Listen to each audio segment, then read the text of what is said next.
ఓం శ్రీ గురుదేవాయ నమః. ఓం శ్రీ గురుదేవాయ నమః.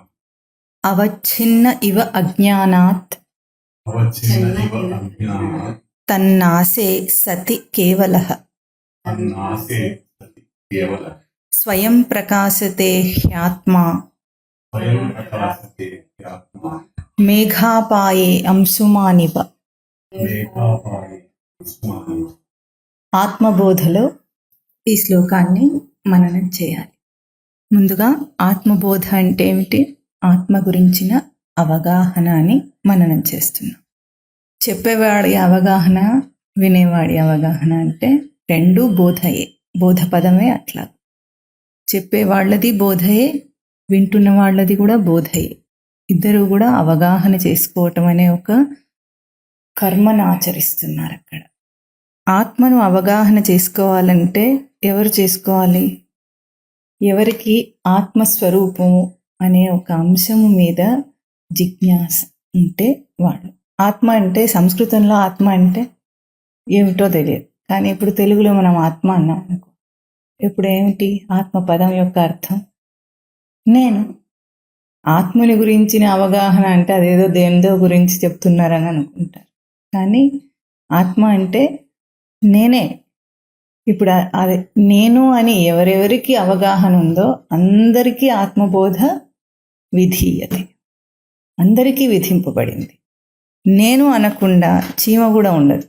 అంటే అది మనకు చెప్పదు, భాషలో చెప్పదు, కానీ నేను అన్న స్మృతి ఉన్నట్లుగానే ప్రవర్తిస్తుంది. అంటే తన కోసమే తాను ప్రవర్తిస్తుంది, కానీ దేనికోసము, ఇతరమైన దేనికోసము కూడా అది ప్రవర్తించదు. కనుక పిపీలికం దగ్గర నుండి మనిషి దాకా సృష్టిలో అత్యున్నతమైన రచన మనిషి అని అనుకుంటున్నాం. అప్పటిదాకా అందరికీ ఆత్మబోధ విధింపబడి తనను తాను తెలుసుకొనుట. తనను తాను తెలుసుకునే అవాంతర అగత్యం ఏమొచ్చింది తెలియదు. మామూలు భాషలో చెప్పాలంటే తనను తాను తెలుసుకునే కర్మం పట్టింది తెలియదా? ఇన్ని తెలిసిన వాడికి, లోకంలో అన్నీ తెలిసిన వాడికి తనను తాను తెలుసుకోవడం అనే అంశమే తెలియదు. తనకు తాను తెలియకపోవడం కాదు, ఆ అంశమే తెలియదు. కానీ దాన్ని దాటి, తనను తాను తెలుసుకోవాలి అన్న జిజ్ఞాసను దాటి ఏ ప్రాణి ప్రవర్తించటం లేదు సృష్టిలో. అందుకే సృష్టిలో ఈ క్రమం నడుస్తోంది. ఎందుకు? 84 లక్షల జీవరాశుల గర్భాల సంస్కారాలు ఇన్ని జీవరాశులు ఎందుకున్నాయంటే అన్నీ అవునన్నా కాదన్నా అన్ని ప్రాణులు తనను తాను తెలుసుకునే క్రమంలోనే ఎదుగుతున్నాయి. ఇంకో పని చేయటం లేదు. ఇంకొక బయటగా చెప్పబడే విషయ జగత్ అనేది, విషయ జగత్తు యొక్క ప్రవర్తన అన్నది సృష్టిలో లేనే లేదు. అన్ని చేస్తున్న పని ఏమిటి? తనను తాను తెలుసుకునే ప్రయత్నం. అయితే ఎట్లా ప్రయత్నం చేస్తున్నాయి అన్నది ఇక్కడ ముఖ్యమైన అంశం. ఈ ఆత్మబోధ మనకు బోధ రూపంలో గురువు ద్వారా అందటానికి ఈ అందరూ ప్రయత్నం చేస్తూ ఉండగా మరి బోధ రూపంలో ఎందుకు వచ్చిందంటే అందరి ప్రయత్నము అవ్యక్త రూపంలో ఉంది. వాళ్ళందరూ చేస్తున్న ప్రయత్నం, ఆ ప్రాణులన్నీ చేస్తున్న ప్రయత్నం వాటికే తెలియదు. దేనికోసమో చేస్తున్నాను, దేనికోసమో బ్రతుకుతున్నాను అనుకుంటున్నాయి. అవ్యక్తంగా మాత్రం నేను అన్న తన అంతఃస్ఫురణను గుర్తించడం కోసమే ప్రవర్తిస్తుంది. అయినా అది ఎవరికీ తెలియదు. ఆ మాట చెప్పించుకోవడానికి గురువు దగ్గరికి రావాలి. నువ్వు చేస్తున్నది ఏమిటంటే నిన్ను నువ్వు తెలుసుకునే ప్రయత్నమే. అయితే ఇది అంత కష్టమా తెలియటం అంటే? ఆత్మబోధ ఈ గ్రంథం, శంకరులు చేసిన ఈ రచన, దాని విశిష్టత ఎంత గొప్పదంటే పెద్దగా కష్టపడక్కర్లేదు, ఏమేమో ఆలోచించక్కర్లేదు. సులభమైన ఉపమానాలతో చూపించారు ఇక్కడ ఆత్మ యొక్క అవగాహనను తెలుసుకోవటానికి శంకరులు. అయితే దానికి మొట్టమొదటి శ్లోకంలో అధికార నిశ్చయం చేసేసారు. అవన్నీ ఉంటే ఇంకా అది చాలా సులభమైంది. ఒక్కొక్క ఉపమానము మన చుట్టూ ఉన్న, మన సృష్టిలో, మనం చూస్తున్న సృష్టిలో ఉన్న ఉపమానాలే అన్నీ మన చుట్టూ ఉన్నవే. ఇంకా కొత్తగా ఏ గ్రంథంలోంచి తీసుకొచ్చి చూపించలేదు శంకరులు. ఇది ఈ ఆత్మబోధ యొక్క విశిష్టత. ఎంత మాత్రం ప్రయత్నం ఉండాలి మనకు? ఆకలేస్తే అన్నం కోసం ప్రయత్నం చేసి అంత ప్రయత్నం ఉంటే ఆత్మబోధ అవగాహన అయిపోతుంది. అంత సులభమా అంటే అంతే సులభం. ఎందుకంటే సృష్టిలో ప్రతి ప్రాణి ఏ రూపంలో చేసినా సరే దేనికోసం ప్రయత్నం చేస్తుంది? 3 పూటలు తినటం కోసం. అన్ని ప్రాణులు అదే ప్రయత్నం చేస్తున్నాయి. వేరే ఇంకేం ప్రయత్నం చేయటం లేదు. బయట జీవరాశుల రూపంలో చేస్తున్న ప్రయత్నమైనా అట్లాగే ఉంది. మనిషి గొప్పగా చేస్తున్నాడు డబ్బు అని ఒక అంశమును కల్పించుకొని దాని వెనుకబడుతున్నాడన్నా చివరికి తిండి కోసమే. ఎందుకంటే ఎంత డబ్బు సంపాదించినా తిండి లేకపోతే వాడు ఏం చేస్తాడు? వండి పెట్టేవాడు లేకపోతే ఏం చేస్తాడు? చివరికి తిండి కోసమే ప్రయత్నం చేస్తాడు. డబ్బు తినలేడు కదా. కనుక తిండి కోసం ఒక దేహధారి ఏ రూపంలో ఉన్న జీవి అయినా సరే ప్రయత్నం చేస్తున్నంత ప్రయత్నం చేస్తే ఈ పాటికి ఎప్పుడో ఆత్మబోధ అవగాహన అయిపోతుంది. అంత సులభమైంది. ఎంత ప్రయత్నం చేస్తున్నాం మనం తిండి కోసం అంటే, ఒక పసిబిడ్డకు ఆకలేస్తే ఏడవాలని నేర్పించింది ఎవరు? ఎవరు నేర్పిస్తారు ఏడవాలని? ఏమీ తెలియని పసిబిడ్డ ఆకలేస్తే ఏడుస్తుంది. ఆకలి తీరగానే సంతత పొంది ఏం చేస్తుంది? హాయిగా ఉన్నాను నేను అనుకుంటుంది. అంత అజ్ఞాన స్థితి నుండి కేవలం జ్ఞానిగా అయిన దాకా కూడా అప్పుడు కూడా దేహాన్ని నిలుపుకోవటం కోసం చేసే ప్రయత్నం, ఆకలి తీర్చుకోవటం దేహధారికి ఉపమానం ఇక్కడ. అట్లాగే నేను అన్న లోపల తెలుస్తున్న దాన్నే స్ఫురణ, తెలుస్తున్న దాన్నే తెలుసుకోవటానికి ఎంత ప్రయత్నం కావాలి? మరి సాధకులం అనుకుంటున్న మనం అందరం ఎంత ప్రయత్నం చేస్తున్నాం? ఈ మాటతో తేలిపోతున్నాం ఎంత ప్రయత్నం చేస్తున్నాము. కనుక ఆకలి తీర్చుకోవటానికి ఎంత ప్రయత్నం చేస్తామో అంత మాత్రపు ప్రయత్నం చేస్తే ఆత్మబోధ అవగాహన అవుతుంది. ఆత్మబోధ అవగాహన అవ్వటం కాదు, ఆత్మ అవగాహన అవుతుంది. ఆత్మబోధ అంటేనే అవగాహన అవ్వటం, ఆత్మ అవగాహన అవుతుంది. అయితే ఇక్కడ శంకరులు ఇవాళ ఈ శ్లోకంలో చూపించిన మంచి సూచన ఏమిటంటే, ఆత్మను అవగాహన చేసుకోవడానికి వేరే ఏదో ప్రయత్నం చేయక్కర్లేదట. ఏం ప్రయత్నం చేస్తున్నామో దాన్ని ఆపేస్తే సరిపోతుంది.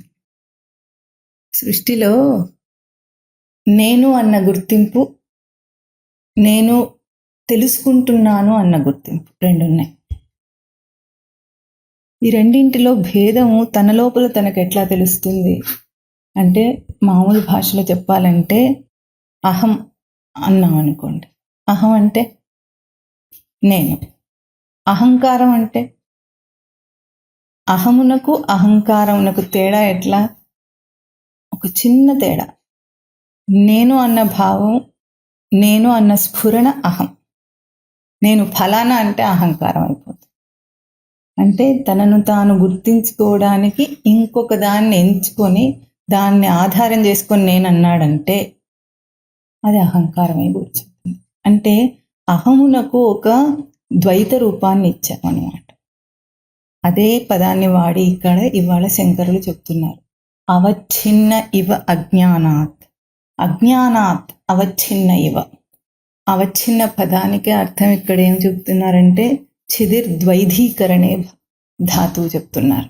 అంటే ద్వైతం చేసుకోవటం అజ్ఞానము వలన. ఈ అజ్ఞాన పదము, అవిద్య పదము పోయిన వారం కూడా శ్లోకంలో అవిద్య పదం మీద బాగా దరువేసి చెప్పారు శంకరులు. విద్యాయేవ అవిద్యాం నిహంతి అని. ఇక్కడ ఇవాళ ఆ అజ్ఞాన పదం తీసుకొచ్చారు. ప్రారంభం నుండి కూడా ఏం చేస్తున్నారు? జ్ఞానం అనే ఒక అంశం మీద దరువేసి చెప్తున్నారు శంకరులు. ఎందుకంటే సాధనలో ఎన్నో ఇతర సాధనలు ఉన్నాయి. అన్ని సాధనల చేత తనను తెలుసుకునే ప్రయత్నమే చేస్తాడు ఒక సాధకుడు. కానీ ఎన్ని సాధనలు బయటివన్నీ కూడా ప్రయత్నం చేసినా కూడా చివరికి అధిష్టాన రూపం జ్ఞానం. అంటే ఎరుక నిలుపుట, ఎరుక గుర్తించుట. ఎరుక అంటే తెలియటం. జ్ఞానం అంటే ఎరుక అన్నాం. ఎరుక అంటే అనాలి మళ్ళీ తెలియటం. తెలియటం అంటే తెలియని వాడు ఎవడో ఉండడు. తెలియటం అంటే తెలియటం. ఎందుకంటే ప్రతిదాన్ని కూడా మనిషి ఏం చేస్తున్నాడు? తెలుసుకుంటున్నాడు. అన్నిటినీ తెలుసుకుంటున్నాడు. ఇప్పుడు ఇన్నిటినీ తెలుసుకునేవాడు ద్వైధీకరణం, అవచ్ఛిన్నం ఎట్లా చేసుకుంటున్నాడు తనను తాను అంటే, ఛిన్నం చేయటం అంటే, చిన్న భిన్నం అంటే ముక్కలు చేయటం, ముక్కలు చేయటం. తనను తాను ఎట్లా ముక్కలు చేసుకుంటున్నాడు? ఏం చేస్తున్నాం మనం ముక్కలు చేసుకోవడానికి అంత ప్రయత్నం? ఇది తెలియకుండానే మనిషి చేస్తున్న అభ్యాసం. అంటే జీవరాశుల జన్మలలో కంటే, ఇతర జీవరాశుల జన్మలలో కంటే మనిషి చేస్తున్న పెద్ద అవాంతరం ఇది. ఎందుకంటే ఇప్పుడు పందులు ఉన్నాయనుకోండి, వాటి పేర్లు ఉంటాయా? ఉంటాయా పేర్లు? కులగోత్రాలు ఉంటాయా? ఉండవు. పందులన్నీ ఒకటే. పందికి ఒకే జాతే, కానీ దానికి ప్రాంతీయత ఉంటుందా? నేను ఈ ప్రాంతపు పందిని అని దానికి పేరు ఉంటుందా? ఉండదు. ఈ లెక్కకు వస్తే అన్ని జీవరాశుల కంటే తనను చిన్నాభిన్నం చేసుకోవటంలో మనిషి దిట్ట.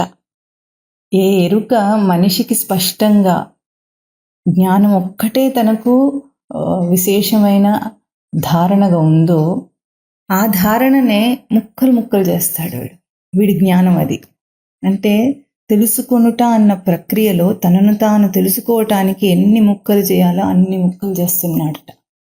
అజ్ఞానాత్. ఎందుకు? ఏమిటి అజ్ఞానం అంటే పోయిన వారం మనం చేసాము. అజ్ఞానం అంటే లోకంలో ఏది తెలియకపోయినా అది అజ్ఞానం కాదు. ఏది అంటే చివరకు తన దేహము తన దేహంలో పనిచేస్తున్న అవయవములతో సహా ఏమేం పనిచేస్తున్నాయో మనకి ఏం తెలియదు. లోపల ఎన్ని అవయవములు, ఎన్ని సిస్టమ్స్ రన్ అవుతున్నాయో లోపల మనం బ్రతకాలంటే అవి ఏవి తెలియకపోయినా అది అజ్ఞానం కాదు, అవిద్య కాదు. లోకంలో గొప్ప గొప్పగా చేయబడుతున్నవన్నీ ఏవి తెలియకపోయినా అజ్ఞానంగా. ఒక ఫ్లైట్ ఎక్కి వెళ్తున్నాం అనుకోండి, అది ఎట్లా నడుస్తుందో తెలియకపోతే ఏమవుతుంది? ఏం కాదు, అయినా ప్రయాణం అవుతుంది. ఒక ట్రైన్లో వెళ్ళాలంటే దాని ఇంజిన్ ఎట్లా పనిచేస్తుందో మనకు తెలియాల్సిన అవసరం ఉందా? ఏం అవసరం లేదు. చక్కగా టికెట్ కొనుక్కొని ఎక్కితే ప్రయాణం అయిపోయింది. అవసరం లేదు, తెలియాల్సిన అవసరం లేదు. లోకంలో ఏది తెలియకపోయినా అది అవిద్య కాదు, అజ్ఞానం కాదు. ఆ పదం నాకు అర్థం ఏమిటి మరి? నేను తెలియకపోవటం అంటే. నవ్విపోతుంది సృష్టి ఈ మాట అంటే. తనకు తాను తెలియడట, అన్నీ తెలుసట, తాను మాత్రం తెలియడట. అదెట్లా? అన్నీ తెలిసిన తనకు తనెట్లా తెలియడు? యుక్తి విచారణకే హాస్యాస్పదం. ఎందుకంటే ఏదైనా చేత్తో పట్టుకోవాలనుకోండి, మన పట్టు యొక్క సామర్థ్యం మనకు ముందే తెలుస్తుంది. ఇప్పుడు బయట పనిచేస్తున్న కూలీ వాళ్ళలాగా మనం ఒక ఇటుకని ఎత్తలేము. వాడి దాన్ని బరువునెత్తే సామర్థ్యం వాడికి తెలుసు. వాడు ఎంత బరువు ఇవ్వాలో అంత బరువుతో ఎత్తేస్తాడు. మనం ఎత్తాలంటే ఎంత కష్టపడతాం? అంటే మన చేతి యొక్క పనితనం మనకు తెలుసు, ఏ పనికి ఎట్లా వాడాలో అది తెలుసు మనకు. కానీ అది తెలిసినంత మాత్రం చేత తనను తాను తెలియలేకపోతున్నాడు. తన దేహాన్ని ఇంత స్పష్టంగా వాడుకునే తనను తాను తెలియడంటే అదెట్లా? చేతి గురించి తెలిస్తేనే బయట దానికి వెళ్ళి మనం ఆ ఎస్టిమేషన్ అంటాం, అంచనా వేసి ఆ పని చేయగలుగుతాం. మరి అన్నిటినీ తెలుసుకుంటున్న నాకు నేను ఎట్లా తెలియను? ఇది సందేహం మాత్రం కూడా రాదా? అదెట్లా? చెయ్యి యొక్క పనితనం తెలియకపోతే ఏ పనినైనా ఎట్లా చేస్తాడు? వాడు చేయలేడు. ముందు తనకు తెలిసి ఉంటేనే ముందుకెళ్తాడు. నేను ఎట్లా రాయగలను అని తెలిస్తేనే కలం పట్టుకొని రాస్తాడు. అది తెలియకుండా రాయలేడే. మరి ముందుగానే తన పనితనం తెలిసి ఒక పనిలోకి దూకుతున్నాడు. ఇప్పుడు లోకంలో అన్నీ తెలుసునంటున్నాడు, అన్నీ అర్థమవుతాయి కూడా, చెబితే అర్థమవుతాయి. తెలివి ఉన్న మనిషి అంటాం మనం లోకంలో. మరి అటువంటి వాడికి తను ఎట్లా తెలియడు? తన గురించిన సందేహం ఎందుకు రాదు? అంటే మనం టేక్ ఇట్ ఫర్ గ్రాంటెడ్. ఆ తెలివిని తన స్వరూపంగానే వాడుకుంటున్నామా లేదా? ఇంకొక దానిలాగా అభ్యాసం చేసి వాడుకోవటం లేదు కదా. ఇప్పుడు ఒక భాష తెలియాలంటే ఇప్పుడు ఈ పుస్తకంలో ఉన్న అక్షరాలన్నీ తెలుగు భాషలో ఉన్నాయి. ముందుగా తెలుగు వస్తేనే, తెలుగు అక్షరం తెలిస్తేనే మనం ఇందులో ఉన్నది చదవగలం. అది ముందే తెలుసు మనకు. అది నేర్చుకోకుండా ఈ పుస్తకం చదవటానికి మనం ముందుకెళ్ళం కదా. ఏదైనా తమిళం పుస్తకం ఇక్కడ పడుంది, మనకు రాదనుకోండి, తీసుకుని చదివే ప్రయత్నం చేస్తాము. పోనీ చూస్తాను వస్తుందేమో అని. కాస్త బాగా సూక్ష్మంగా అక్షరాలను పరిశీలిస్తే వస్తుందా? రాదు. ఆ జ్ఞానం అంటే ఆ అక్షర జ్ఞానం తనకు ఉంటే అది చదవగలడు. అట్లా ప్రతి దాంట్లోనూ వీడికి ముందే తెలుసు, అంటే తెలిసి అడుగేస్తాడు. కానీ అర్థమైందన్నా సరే అది ఎట్లా తీసుకుంటాడంటే తన స్వరూపంగా తీసుకుంటాడు. అర్థం అవ్వటం నా స్వరూపం అన్నట్లుగా, తెలివి నా స్వరూపం అన్నట్లుగా తీసుకొని ఏదైనా ఎవరైనా చెప్తే అర్థం చేసుకొని తెలుసుకొని ప్రవర్తిస్తున్నాడు కదా. ఇప్పుడు అదే తెలియదంటే అది ఎట్లా తెలియదు? ఇప్పుడు తెలియకపోతే ఆ ప్రయత్నమే చేయం కదా మనం. ధైర్యం చేయడు కదా. అంశంలో తనకు అసలు పరిజ్ఞానం, ఆ లౌకిక పరిజ్ఞానం లేకపోతే ముందుకెళ్ళి అక్కడ ప్రవర్తించడానికి సాహసించడెవరు? డ్రైవింగ్ రాదనుకోండి, డ్రైవర్ సీట్లో కూర్చోబెడితే డ్రైవింగ్ చేస్తానంటాడా? అనడు. ఎందుకు? నాకు తెలియదు అంటాడు. అట్లా ప్రతి దాంట్లోనూ తనకు తెలిస్తేనే అడుగేస్తున్నాడు. అన్నిటినీ తెలుసుకునే తన స్వరూపం మాత్రం తెలుసా తెలియదా? అసలు అదొకటి ఉంది, తెలుసుకోవలసింది, అది నేను తెలియకుండా తిరుగుతున్నాను అన్న సందేహం కూడా లేదు వీడికి. ఇప్పుడు దాన్ని తన స్వరూపంగా చేసుకొని అట్లా తిరుగుతున్నాడా, తెలియక తిరుగుతున్నాడా? అర్థం చేసుకోవటం నాకు తెలుసు అన్నట్లుగానే కదా ప్రవర్తిస్తున్నాడు. అంటే తెలివి ఉన్నవాడిలాగానే ప్రవర్తిస్తున్నాడు కదా. తెలివి అన్న అంశం తెలియనట్లుగా ప్రవర్తించటం లేదు కదా. ఇప్పుడు తెలిసినవాడా వీడు తెలియనివాడా? పెద్ద సందేహం. ఇప్పుడు మనం అందరం తెలిసిన వాళ్ళమా తెలియని వాళ్ళమా అంటే, సృష్టి నిన్ను తెలిసిన వాడిగానే రచించింది, తెలిసినట్లుగానే ప్రవర్తించేటట్లుగానే రచించింది. కేవలం ఆభాస చేత తెలియదు అనుకుంటున్నాడు అంతే. సామాన్యుడికైతే తెలుసో తెలియదో కూడా తెలియదు, ప్రశ్నే లేదు. కనుక ఆత్మ యొక్క అవగాహన అంటే ఏ వైకుంఠంలో అలవైకుంఠపురంబునో అన్నాడు. విష్ణుమూర్తి గురించి చెప్పటం లేదు, అక్కడెక్కడో కైలాసంలో ఉన్న శివుణ్ణి గురించి చెప్పటం లేదు. ఎవరి గురించి చెప్తున్నారు? తన గురించి. తన గురించి చెబుతోంది. తన గురించిన బోధ ఇది. ఇంకా రహస్యం ఏమిటంటే, సృష్టిలో ఈ సృష్టి యొక్క పోకడను బాగా పరిశీలిస్తే అన్నీ అయిపోయిన తర్వాత, అంటే కేవలము పశుపక్ష్యాది జన్మల్లో ఆహార నిద్ర భయ మైథునములలో బాగా ప్రవర్తించి విసిగి వేసారినట్లుగా అజ్ఞాతంగా ఎదిగి ఇప్పుడు మనిషి జన్మకు వచ్చిన తర్వాత కూడా వెంటనే ఆత్మబోధకు రావటం లేదు. ఏం చేస్తున్నాడు? ఆ మనిషి అన్న ఆ మనస్సు ఏదైతే మనుగడ ఇచ్చారో ఆ మనస్సుతో చిత్ర విచిత్ర వేషాలన్నీ వేసి అన్నీ అయిపోయిన తర్వాత అప్పుడు తనను తాను తెలుసుకునే ఆత్మబోధ అన్న జిజ్ఞాసకు ఎదుగుతున్నాడు. ఏదైతే తనకు మొట్టమొదటి రావాల్సిన సందేహము చివరిలో వస్తుంది. అంటే ప్రయోగం చేసేటప్పుడే రావాల్సిన సందేహం అంతా అయిపోయిన తర్వాత ఇంకా ఇంకా ఏదో మిగులుంది అన్న వెల్తిని వెతుక్కుంటూ వస్తున్నాడు. ఆ వెల్తిని పూరించుకోవడానికి వస్తున్నాడు. ఇప్పుడు ఈ తేడా అంటే ఏదైతే ముందుగా తెలియవలసిందో ఎప్పుడు సందేహం వస్తుంది? పసితనంలో ఎప్పుడైతే అన్నీ నేర్చుకుంటున్నాను అన్నప్పుడు ఒక పసిపిల్లవాడు అడగాల్సిన సందేహాన్ని ముసలాడైపోయిన తర్వాత చచ్చిపోయే ముందు అడుగుతాడు నెమ్మదిగా తీరిగ్గా.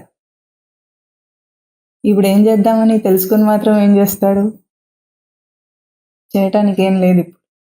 అప్పుడు సందేహం వస్తుంది. అంటే ప్రయోగం అంతా అయిపోయిన తర్వాత ఇప్పుడు దీనివల్ల తనకు ఇంకా వెళ్తే మిగిలింది కనుక అడుగుతున్నాడు.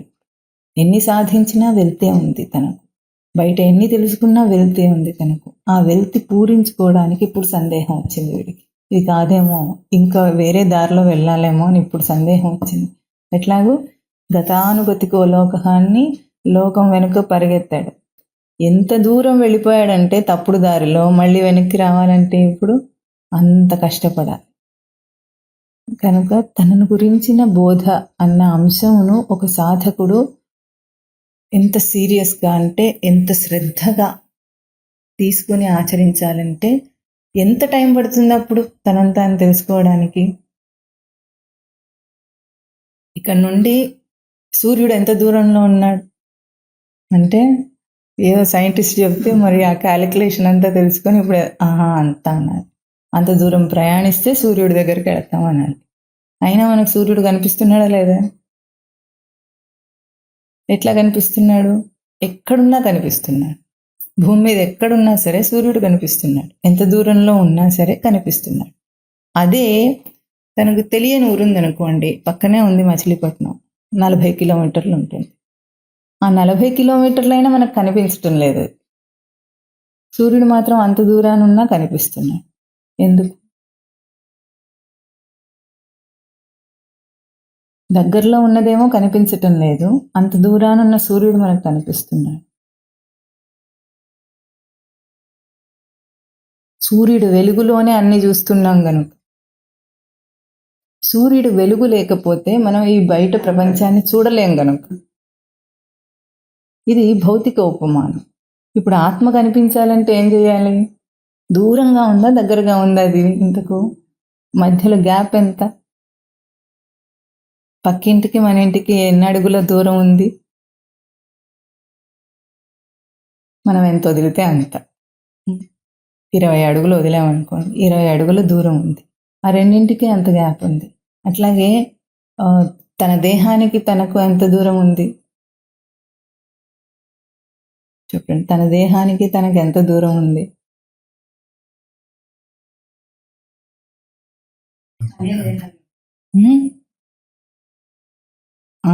అదే కదా, అంత దూరం ఉంది. నేనే అది అనుకునే అంత ఆభాస కలిగే అంత దూరం ఉంది. దేహం నేను కాదు కదా. ఆభాస దూరం ఎట్లా తీసేస్తాం? ఇప్పుడు పక్కింటికి తనకు ఉన్న దూరం నడిస్తే వెళితే, ప్రయాణం చేస్తే, ఇక్కడ నుండి అక్కడికి వెళ్తే దూరం తీరిపోతుంది. కానీ తనకు తన దేహానికి ఉన్న దూరం తీసేయాలంటే ఆభాసను తొలగించాలి. దేహం తాను కాదు. ఆభాస స్వరూపానికి ఎట్లా తొలగిస్తాం? జ్ఞానం చేత, కేవలం తెలుసుకోవటం చేతనే, ప్రయాణం చేసి కాదు. కనుక ఎప్పుడు తెలుస్తుంది? ఇప్పుడు మొదలు పెడితే ఆత్మ ఎప్పుడు అవగాహన అవుతుంది అని ఒక కాల పరిమితి చెప్పటానికి ఉందా?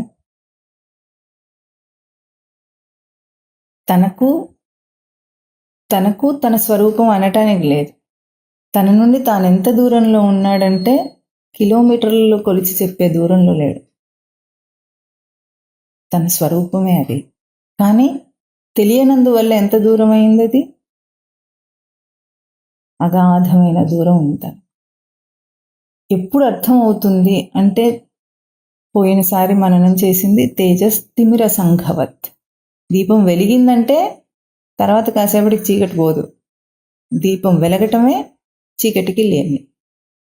అంటే ఆ క్షణానే అర్థమైపోతుంది. తనను తాను గుర్తించటం అన్న ఆ ప్రక్రియ ఎప్పుడు చేస్తాడో, జ్ఞానం వచ్చిందో, ఆ క్షణానే అయిపోయింది అది. ఇప్పుడు తెలుసుకున్న తర్వాత, ఆత్మబోధ విని అవగాహన అయిన తర్వాత కొన్నాళ్లకి ఇంత టైం పడుతుంది అని ఇన్క్యుబేషన్ అక్కడ పీరియడ్ లేదు. అక్కడ ఏ క్షణాన అవగాహన అవుతుందంటే ఎప్పుడు ఆభాస తీసేసుకుంటాడో. దానికి కారణం ఏమిటో ఇక్కడ ఇవాళ శంకరులు చూపించే ప్రయత్నం చేస్తున్నారు. మనం అవచ్ఛిన్న ఇవ అజ్ఞానాత్ అని ఒక వాక్యం చూపించి ఏమన్నారు? అవచ్ఛిన్నం అంటే ముక్కలు ముక్కలు చేసుకోవడం వల్ల, అజ్ఞానం వలన తనకేమైంది? మేఘాపాయి అంశుమానివ అని ఒక ఉపమానం చూపించారు. ఎట్లాగైతే మేఘములు అడ్డం వస్తే సూర్యుడు కనిపించడు. మేఘాపాయే అంశుమానివ. ఇక్కడ ఎందుకు అంటున్నారు? తన నాశే సతి కేవల. ఎప్పుడైతే అజ్ఞానం నాశం అవుతుందో అప్పుడు వెంటనే ఏమవుతుంది? స్వయం ప్రకాశతే హి ఆత్మ. మేఘం తొలగితే తర్వాత సూర్యుడు రావటానికి, సూర్యకిరణాలు కనిపించడానికి ఎంత దూరం ఉంది? మేఘం తొలగటమే సూర్యకిరణాలు కనిపిస్తున్నాయి. సూర్యుని వెలుగు వచ్చేస్తుంది, ఆ వెంటనే వచ్చేస్తుంది. దానికి మళ్ళీ మేఘం తొలగిన తర్వాత కాసేపటికి, తలుపు తెరిచిన తర్వాత మనం బయటికి వస్తాం, అట్లా ఉండదు.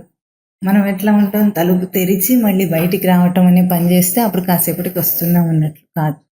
ఆ మేఘం తొలుగుతూనే సూర్యుడు ప్రకాశం ఎట్లా వస్తుందో అట్లాగే ఈ ముక్కలు చేసుకోవటం అనే ప్రక్రియ మనం ఆపేస్తే చాలు. స్వయం ప్రకాశతే హి ఆత్మ. అంటే ఇప్పుడు మనకి తెలియకపోవడానికి కారణం ఏమిటి? కేవలం మనం చేసుకున్న ఆభాస. ఇది ఈరోజు మనం మననం చేయవలసింది. ఏం ఆభాస చేసుకుంటున్నాడు ఆత్మ మీద? తను అంత తెలియకుండా బ్రతకటానికి ఏం ఆభాస చేసుకుంటున్నాడు అంటే అహంకారం చేసుకుంటున్నాడు. దానికి ఒక రూపాన్ని ఇచ్చే ప్రయత్నం చేస్తున్నాడు. ఆ రూపం లేకుండా తను లేడు అన్నట్లు, ఆ గుర్తింపు లేకుండా తను లేడు అన్నట్లు. లోకంలో ఎన్ని ఉన్నాయంటే అటువంటివి సాధకులైన వారికి కూడా అవి పోవటం ఎంత కష్టం అంటే, ఇప్పుడు ఒక ప్రాంతీయత ఉందనుకోండి, నేను భారతీయుణ్ణి, నేను అమెరికన్ని అన్నాడు. కాస్త విశాల దృష్టి ఉండి, విశాల దృష్టి కూడా కాదు అది, వీడి లాభం స్వలాభం కోసం ఏం చేస్తాడు, ఇప్పుడు అమెరికా వాళ్ళు ఇక్కడికి వస్తున్నారు, ఇక్కడ వాళ్ళు అమెరికాకి వెళ్ళిపోతున్నారు సులభంగా కనుక ఆ ఐడెంటిటీని వదిలేయాలంటే సరే అంటాడు, కాస్త వదిలేస్తాడు. ఇది ఒక ఆవరణ అనుకుందాం, ఆత్మకు ప్రాంతీయతతో వేసుకున్నాడు. మళ్ళీ ఇక్కడే ఉన్నాడు అనుకోండి, ఈ దేశంలోనే ఉంటే ఇంకెన్ని ఉంటే, మాది ఉత్తర భారతదేశం, మాది దక్షిణ భారతదేశం అంటే, పోనీ దక్షిణ భారతదేశంలోనే నేను తెలంగాణ, నేను ఆంధ్ర అంటాడు, నేను చెన్నై అంటాడు, ఇంకేదో అంటాడు. ఇట్లా ఇవన్నీ పెట్టుకున్నవి, ఇవి ఈరోజు తన దేనికోసం గ్లోబలైజేషన్ అయింది కాబట్టి అవన్నీ కలిపేసుకొని సరే ఇవి వదిలేయటం కొంచెం సులభమే. కానీ ఒక లింగం చేత గుర్తింపు, స్త్రీ పురుష భేదం ఉందనుకోండి, అది వదిలేయటం అంటే ఇంకా కనిపిస్తోంది కదా, స్థూలంగా కనిపిస్తోంది కదా అంటాడు, అంతే, ఇంకా మాట్లాడడానికి ఏం లేదు. కదా అన్నాడు కదా, స్థూలంగా కనిపిస్తుంది అన్నప్పుడు అయిపోయింది, రెండో ఆవరణ వచ్చేసింది. ఇక మళ్ళీ కులం ప్రసక్తి వస్తే నేను క్షత్రియుణ్ణి అన్నాడు అనుకోండి, వదిలేయమంటే సాధకుడు వదిలేస్తాడు? అట్లా క్షత్రియ సంఘానికి నేను ప్రెసిడెంట్ అంటాడు, సెక్రటరీ అంటాడు, ఇట్లా వదిలేయలేం కదా అంటాడు. ఎందుకు? వ్యవహారం వదిలేయలేం కదండి. ఇవి లేకపోతే అసలు వ్యవహారం ఉందా? మన నాటకం అంతా, మన వ్యవహార నాటకం అంతా ఎట్లా సాగుతుందంటే మనం వేసుకున్న ఆవరణలతో సాగుతుంది. నేను ఫలానా అనకుండా వీడు ఉండలేడు అసలు. నేను అని అనలేడు. నేను ఫలానా అంటేనే వీడు మాట్లాడగలడు. విషయం యొక్క అస్తిత్వం ఎప్పుడొస్తుంది?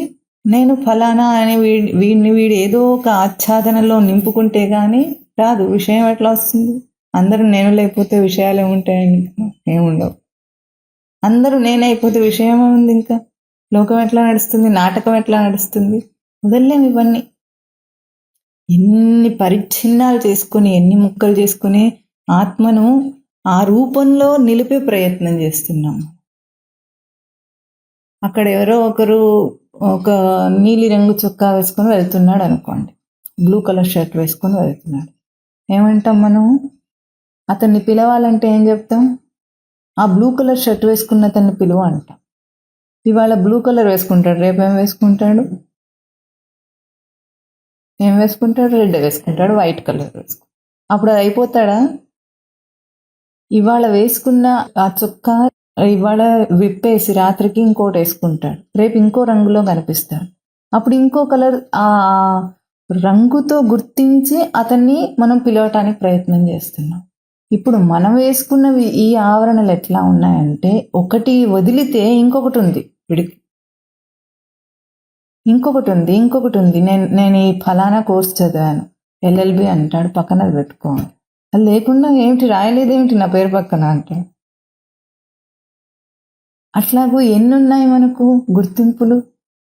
అసలు ఇది లేకుండా తను అనే అంశమును గుర్తించటానికి ప్రయత్నము చేయడు, వదిలేయటానికి అసలే ప్రయత్నం చేయడు. ఎందుకు చేయడు? ఎందుకంటే నాటకం సాగదు కనుక. మనం ఆడుతున్న ఈ నాటకానికి కావాలి కనుక. నీవు నేను అన్న రెండు రూపాలు కల్పిస్తే గాని సృష్టిలో ఈ జగన్నాటకం సాగదు. అందుకు కల్పించుకొని ఇప్పుడు నీవు నేను అన్న మతి భ్రమణంలో తిరుగుతుంటాడు. మనం ఎవరో తెలివైన వాళ్ళు. ఇన్ని పెట్టుకొని మనం ఏమంటాం? మనకేమైనా పిచ్చెక్కిందా? మతి భ్రమణం అంటే పిచ్చి, అంతే కదా. మనం పిచ్చివాళ్ళమా మంచివాళ్ళమా చెప్పండి? లోకంలో పిచ్చివాడు ఎట్లా ఉంటాడు? వాడికి వాడి గుర్తింపు తెలియదు, వాడినేమో మనం పిచ్చివాడు అంటున్నాము. మనకున్న గుర్తింపులు మనకు బాగా తెలుసు కనుక వాటిని పోషిస్తాము. ఇప్పుడు మనమేమో తెలివైన వాళ్ళం, పిచ్చి లేదు మనకు. అంటే వ్యతిరేకంగా సృష్టిని తయారు చేసుకొని దాంట్లో ఎంత చక్కగా తెలివైన వాడిగా చలామణి అవుతున్నాడు చూడు. ఇంత సృష్టిని వ్యతిరేకంగా చేసుకున్న దానివల్ల వచ్చిన లాభం ఏమిటి, నష్టం ఏమిటి? లాభం ఏమిటంటే ఇప్పుడు మనిషి సివిలైజ్డ్ బీయింగ్ అయ్యాడు, నాగరిక మనిషి. ఎట్లా నాగరికత వచ్చింది వీడికి? ఆత్మను ఇన్ని ముక్కలు చేస్తే అప్పుడు వీడు నాగరికుడు. పశుపక్షాదుల్లాగా బ్రతికితే అనాగరికుడు. పేరు, కులం, గోత్రం అక్కర్లేదు, అవన్నీ లేకపోతే అనాగరికుడు వీడు. ఇప్పుడు వీడు తెలివైన వాడు, నాగరికుడు అని మనిషి జాతినే ఉత్తమంగా చేశానని అనుకుంటున్నాడు. దీనివల్ల ఏమైందంటే తన స్వరూపానికి తానే ఎన్ని వలయాలు, ఆవరణలు ఏర్పరచుకున్నాడో అందువల్ల తెలియటం లేదు. కానీ సూర్యుడు లేక కాదు, ఇక్కడ ఆత్మ లేక కాదు. ఎంత మాత్రపు ప్రయత్నం చేయాలంటే అవి తీసేసుకోవడమే నీ ప్రయత్నం. స్వయం ప్రకాశతే హి ఆత్మ. అవి లేకపోతే అది స్వయం ప్రకాశం. ఇప్పుడు మనకి తెలియలేదంటే మనం గుర్తించవలసిన అంశం ఏమిటి? ఇక్కడ దేంతో నువ్వు కప్పబడి ఉన్నావు, ఏం కప్పుకున్నావు, నీకు ఆచ్ఛాదన గుర్తించే ప్రయత్నం. లోకంలో జాతకాలు చూసుకున్నారనుకోండి, కాలసర్ప దోషం ఉంది అంటాడు. ఏ జాతకాల వాడి దగ్గరకు వెళ్తే ఏమంటాడు? అందరికీ ఉంటుంది కాలసర్ప దోషం. చూపించుకున్నవాడికి బయటకు వస్తుంది, లేకపోతే ఉండదు. ఇప్పుడు కాలసర్ప దోషం ఉందంటే ఏం చేయాలి మనం? ముందు వీడి జాతకం చూపించుకోవడానికి ఎందుకు వెళ్తాడు? ఏదో కష్టం వచ్చింది, ఆ కష్టం పోవాలి. ఇప్పుడు ఆ కష్టం పోవాలి కనుక ఆ దోషాన్ని ఎక్కడో బయట ఒక కారణంలో చూస్తే వీడికి సంతృప్తి. ఎందుకంటే వీడి దగ్గర దోషం ఉండకూడదు ఎప్పుడు కూడా. అందుకే బయట దోషం చూడాలని ముందేం చేస్తాడు? ఎవరి దోషం ఏదని వెతుక్కుంటాడు. అది కాలసర్ప దోషం, వీడి దోషంగా. అది ఆ మాట ఎవరి చేతనైనా చెప్పించుకుంటే వీడికి తృప్తి అనమాట. నాకు కష్టాలన్నీ నా వల్ల కాదు, దానివల్ల వస్తున్నాయి, లేకపోతే నేను అసలు ఎంత గొప్పవాడినో అనుకుని వెళ్తాడు కదా. ఇప్పుడు కాలసర్ప దోషం అని అతను ఏం చేస్తాడు? ఇది ఒక ఆవరణ అనుకోండి ఆత్మ. ఇప్పుడు ఏం చేయాలి? ఇది తొలగాలంటే సర్పదోషం ఉంటే సర్పం యొక్క బొమ్మ వల్ల తనకు కీడు కలుగుతుందా? సర్పం వల్ల కలుగుతుంది. బొమ్మ కాటేస్తుందా? సర్పం కాటేస్తుందా? సర్పమే కదా. ఇప్పుడు వీడేం చేస్తాడు? బొమ్మకు పూజ చేస్తాడు, అంతే కదా. నాగప్రతిష్ఠ చేసి అప్పుడు ఏం చేస్తారు? ఒక విగ్రహానికి పూజ చేస్తాడు, చేసి శాంతింపజేస్తాను అనుకుంటాడు. ఈ బొమ్మకు పూజ చేస్తే ఆ దోషం పోతుంది అనుకోవటం ఇంకొక భ్రాంతి. ఇప్పుడు లోకంలో అసలు పాము కాటేసేటట్లుగా పల్లెటూరు అంటే ఇప్పుడు మనం మొగలో ఉన్నాం కాబట్టి ఇక్కడ సాధ్యమే. కానీ బయట ఎక్కడో సిటీల్లో ఉన్న వాళ్ళకి ఏమైనా పాము కాటేస్తాయో పెడతాయి. ఎప్పుడైనా పాము మోహం చూస్తాడో వీడు? చూడడు. అయినా కాలసర్ప దోషం ఉందని చెప్తే వెళ్ళి పూజ చేసుకొని వస్తాడు. అంటే మనిషి తనను తాను మభ్య పెట్టుకోవడానికి అంటే బాగా అర్థమవుతుంది. ఆభాస అంటే అదేమిటో భాష అనుకుంటారు. తనను తాను మభ్య పెట్టి మసిపూసి మారేడుకాయ చేసుకోవడానికి ఎన్ని ప్రయత్నాలు చేస్తారు. అసలు మన జీవితం అంతా చేస్తున్న ప్రయత్నమే అది. ఇవి ఏవి చేయకపోతే స్వయం ప్రకాశతే హి ఆత్మ.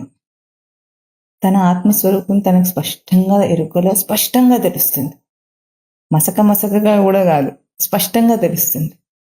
నేను అని అన్న క్షణాన నీ నాటకంలో ఇంకొక మాట మాట్లాడకుండా నువ్వు కనుక వ్యవహారం చేయగలిగితే వాడికి ఆత్మ అవగాహన. ఏదేది నేను అనుకొని నాకు రుద్దుకున్నానో పెయింట్ వేసుకున్నట్టు, ఆ రుద్దుకున్నవన్నీ తీసేస్తే ఏది ఉందో అది తెలియకపోవటానికి అక్కడ అవాంతరమే లేదేమి. ఎందుకు? ఇప్పుడు బయట నుండి ఏదైనా తెలియాలనుకోండి, ఇప్పుడు తాను ఏదైనా కోర్స్ చదివితే దాంట్లో పరీక్ష రాసి పాస్ చేయాలి.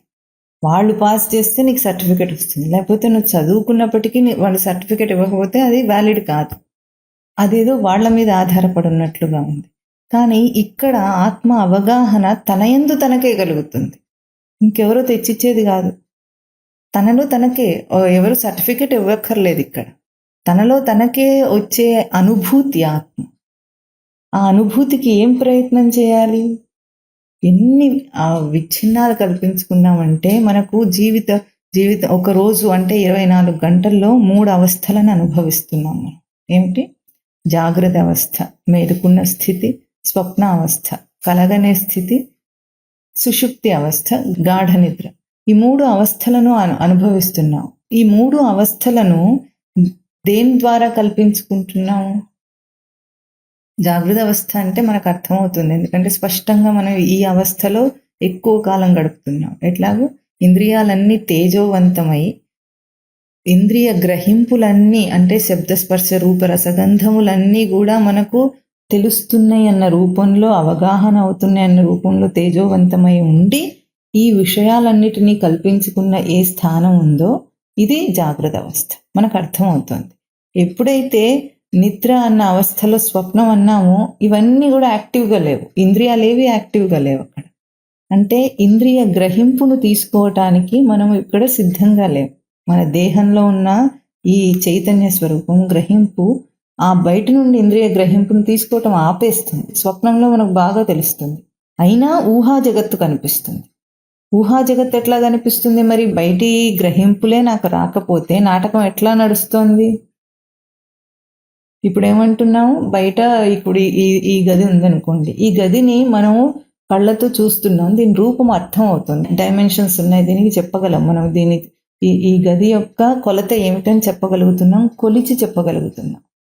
దీన్ని కల్పించుకొని నేను ఇక్కడ తిరగాడుతున్నాను, ఆ తలుపు దాటితే బయటికి వెళ్తాను, తలుపు లోపల తలుపు బయట అనే 2 భేదాలు కల్పించుకొని భౌతికంగా ఈ గ్రహింపుతో స్పర్శతో చూసి చెప్పగలుగుతున్నాం. కళలో ఇవేవీ లేవు, అయినా గదులుంటాయి, ఇల్లు ఉంటుంది, తాను ఉంటాడు, తనకు కావలసిన వాళ్ళని అక్కడ ఊహించుకోగలడు, ఆడించగలడు. ఇప్పుడు నేనున్నాను అనుకోండి, ఇక్కడ ఉన్నప్పుడు మీరు స్వేచ్ఛగా నాతో ఏ పనైనా చేయించలేరు. అదే మీ కల్లోకి నేను వస్తే ఏమవుతుంది? మీ కల్లోకి నేను వస్తే ఏమవుతుంది? మీరు ఏమైనా చేయించవచ్చు. భౌతికంగా ఇప్పుడు ఈ నేను అన్న ఈ గ్రహింపు, ఈ దేహంతో మీరు ఆ స్వేచ్ఛగా ఏదైతే ప్రవర్తింపజేయలేరో కళ్ళలో ప్రవర్తింపజేయగలుగుతున్నాం. ఇప్పుడు చూసి ఇది వేరు దేహము, మీరు వేరు అని ఒక 2 దేహాలుగా ఇక్కడ మనకు తెలుస్తోంది అని అంటున్నాం. కళలో ఈ భేదం లేదు. అక్కడ కూడా 2 పాత్రలు వస్తాయి, కానీ ఆ పాత్రలు ఎట్లా ఉంటాయి? ఇటువైపు వాడు అటువైపు వాడు ఇద్దరు వీడు చెప్పిన మాటే వింటుంటారు. అంటే వీడు స్వేచ్ఛగా ఆడించగలడు, ఏదైనా చేయించగలడు. ఇప్పుడు ఇంద్రియ గ్రహింపు లేకపోయినా ఆ పాత్ర అక్కడ ఎట్లా నాటకం ఆడుతుంది ఒకసారి ఊహించండి. కంటితో చూడటం లేదు, చేతితో స్పర్శ తెలియటం లేదు, ఆకారం వస్తుంది, ఒక పాత్ర చిత్రీకరణ అవుతుంది. ఇప్పుడు ఎట్లా అది 2 పాత్రలుగా ఏర్పడగలదు? ఈ భేదం మనకు ప్రతిరోజు కళలో తెలుస్తుందా లేదా? ఇక సుషుప్తి అయితే చెప్పనే అవసరం లేదు, మొత్తం అంతర్ధానం అయిపోతుంది. పడుకున్నవాడు పడుకున్నట్లే ఉండి అంతర్ధానం చేస్తున్నాడు. పక్కన మేలుకున్న వాడికి జగత్ ఎంతో సత్యంగా ఉంది, ఆ గాఢ నిద్రలోని వాడికి పూర్తిగా ఏ జగత్తు లేదు వాడికి. ఇప్పుడు ఈ 3 అవస్థలను అనుభవిస్తూ కూడా మనకే ఈ 3 అవస్థలు కలుగుతున్నాయి. వేరే ఎక్కడో వెళ్ళి వెతకనవసరం లేదు అసలు. ఎక్కడా ఏ శాస్త్రంలోనో వెతకాల దీనికి? పోనీ మనకు తెలియకపోతే ఇప్పుడు శాస్త్రం చెప్తే సరే అని ఇప్పుడైనా తన అనుభవంలో తెలుసుకోవాల్సిందే కానీ పుస్తకంలో శ్లోకాల్లో వెతకవలసినవి కాదు ఇవేవి కూడా. అక్కడ చెప్పిన వీడికి అర్థం కాదు, ఇది ఎక్కడ తెలియాలి? ఇప్పుడు తనకు కలుగుతున్న అనుభవంలో తెలుస్తున్నాయి, ఎవరు చెప్పనక్కర్లేదు. ఇప్పుడు ఈ 3 అవస్థలను తెలుస్తుంది అంటున్న వాడు ఎవరు? జాగ్రత్త అవస్థ తనకే తెలుస్తుంది, స్వప్నావస్థ తనకే తెలుస్తుంది. ఎంత పర్సనల్గా తెలుస్తుందంటే స్వప్నావస్థలో ఇంకొకరు రారు, తొంగి చూడలేరు. అట్లాగే సుషుప్తి కూడా తనకే తాను ఎంత స్పష్టంగా అనుభవిస్తున్నాడంటే అది హాయిగా ఉందా, తనకు కష్టంగా ఉందా? ఎప్పుడైనా హాయిగా ఉంది. ఆ హాయిలో ఎప్పుడూ భేదం రాలేదు ఇంతవరకు. పసిపిల్లవాడు పడుకున్నా అంతే గాఢ నిద్ర అంత హాయిగా ఉంది, ముసలాడు పడుకున్నా అంత హాయిగా ఉంది, సుఖంగా ఉన్నవాడు పడుకున్నా అంతే హాయిగా ఉంది, పూర్తి కష్టాల్లో మునిగిపోయిన వాడు పడుకున్నా అంతే హాయిగా ఉంది, చచ్చిపోతున్నవాడు రోగగ్రస్తుడైన వాడు కూడా అంతే హాయిని అనుభవిస్తున్నాడు. ఈ హాయిని అనుభవించటంలో కూడా ఎక్కడా లోటు చేయలేదు, ఎవరికి కూడా భేదం ఎక్కడ చూపించలేదు. కానీ ఈ భేదము మెలకువ స్థితి రాగానే వస్తుంది. అంటే ఏమవుతుంది, తేడా ఎక్కడ వస్తుంది? ఇది అనుభవించటానికి మనం ఏం పెద్ద ఎక్స్పెరిమెంట్స్ చేయాలి కనుక, ఏం ఎక్స్పెరిమెంట్స్ చేయాలి? ల్యాబొరేటరీకి వెళ్ళి ఎక్స్పెరిమెంట్ చేయాలా? ఇప్పుడు సైంటిస్ట్ని అడిగితే సుషుప్త అవస్థలో అన్ని ఏవేవో ఈజీ తీస్తాడు బ్రెయిన్కి, వీడు తీసి సుషుప్తిలో వీడు ఏం చేస్తున్నాడు అని ఆలోచిస్తాడు. నీ మొహం కళ్ళు మూసుకొని నిద్రపోతే నీకే తెలుస్తుంది కదా ఏమవుతుందో. అప్పుడు జీవుడు ఏమైనాడు, కళ వచ్చేటప్పుడు వీడు వేవ్ ప్యాటర్న్ ఎట్లా ఉందని ఏదేదో చేసే ప్రయత్నం చేస్తాడు. అట్లా తెలుసుకోవాల్సిందా ఆత్మ? అంత కష్టపడాలా? అప్పుడు తెలుసుకుంటున్నవాడు తెలియబడేది వేరైపోయింది, అది ఆబ్జెక్ట్ అయిపోయింది తనకు. ఇంకేం తెలుసుకుంటాడు వీడు తెలుసుకోవాలని ప్రయత్నం చేస్తున్న ఏ అంశం ఉందో అది బయట అన్న రూపంలో ఏ రూపంలో తెలుసుకోవాలని ప్రయత్నం చేసినా తనకంటే వేరైపోతుంది. అది ఆ వేరైపోయినప్పుడు ఇంకేం తెలుసుకుంటాడు?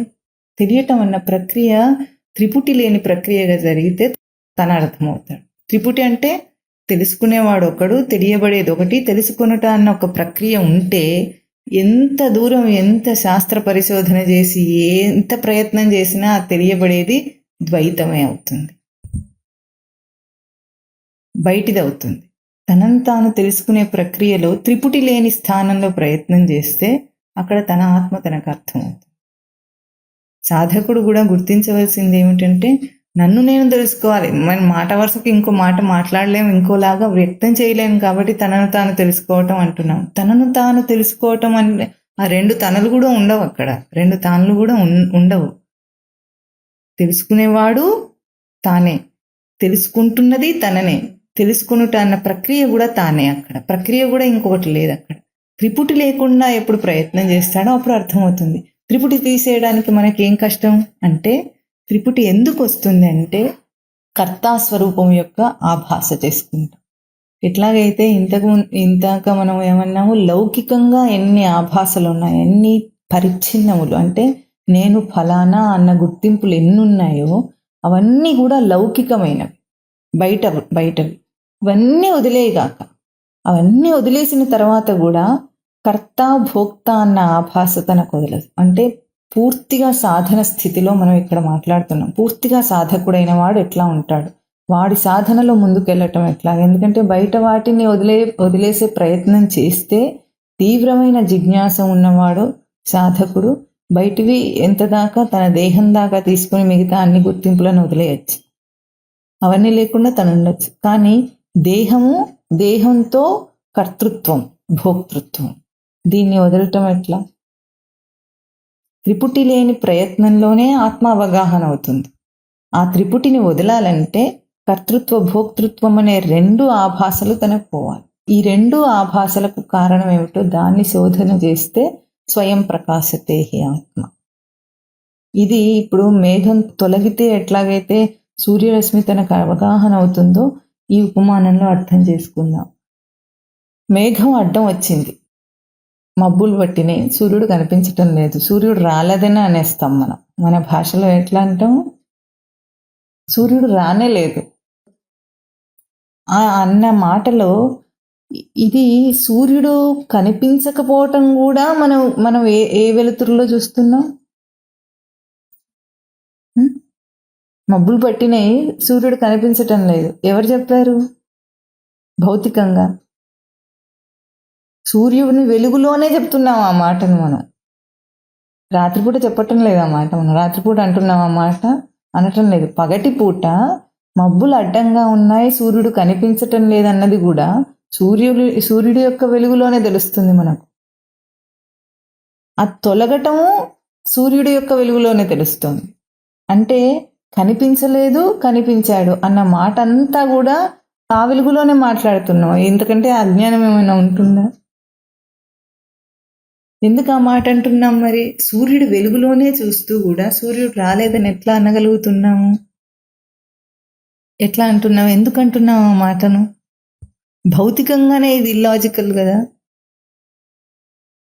మనకు సూర్యుడే పూర్తిగా చిమ్మ చీకటిగా ఉంటాంటే ఇప్పుడు సూర్యుడు రాలేదని అనటం లేదు మనం. పగటిపూట ఆ మాట అంటున్నాం. అంటే జాగ్రత్త అవస్థలో అందాం. ఇప్పుడు ఆ పగలన్నది జాగ్రత్త అవస్థలోనే సూర్యుడి యొక్క వెలుగులోనే సూర్యుడు రాలేదు అంటున్నాం, మబ్బులు పట్టినే అంటున్నాం. దీనికి ఒక హాస్యం చెప్తారు స్వామివారు ఎప్పుడు, ఏమిటి, సూర్యుడిని చూస్తే గాని ఇక్కడ తాతయ్య అన్నం తిన్నాడట సంధ్యావందనం చేసుకుని. అప్పుడు మనవాడిని అడిగాట, సూర్యుడు వచ్చాడేమో చూడుకోరా. చెబితే సూర్యుడు ఇంకా రాలేదన్నట. ఈ అడిగే అతను ఆ మనవడు ఇద్దరు కూడా అజ్ఞానంలోనే ఏం చేస్తున్నారు, సూర్యుని వెలుగులోనే సూర్యుడు రాలేదని చెప్తున్నారు. రావటం పోవటం ఏముంటుంది సూర్యుడికి? అది ఎట్లా చేస్తున్నామో ఒక్కసారి జాగ్రత్త అవస్థతో పోల్చి ఈ ఉపమానాన్ని ఒకసారి అర్థం చేసుకోండి. మనం ఎందుకు అట్లా ఇక్కడ శంకరుల మేఘాపాయ అంశుమానివ అని స్వయం ప్రకాశతేహి ఆత్మ అని చెప్పడంలో గొప్ప విశేషం ఉంది. చూడటానికేమో చాలా సింపుల్గా ఉంది. అది మేఘం తొలగితే స్వయం ప్రకాశమైన సూర్యరశ్మి కనిపిస్తుంది. అట్లాగే మనకు కూడా అజ్ఞానం తొలగిపోతే ఆత్మ కనిపిస్తుంది. ఆ అజ్ఞానం తొలగిపోవడం అనంత సింపుల్గా లేదు అక్కడ. మన అనుభవం ఎంత ఘనీభవించి ఉందంటే ఆ కార్యకారణాలన్నీ కలిగితే కానీ మనకు ఆ అజ్ఞానం పోదు. ఇప్పుడు ఆ ఉపమానంలో మనం ఆ మాట ఎట్లా అన్నామో అట్లాగే జాగ్రత్త అవస్థలోనే ఆత్మకు ఇన్ని పరిచ్ఛిన్న రూపాలను ఏ వెలుగుతో కల్పిస్తున్నాం?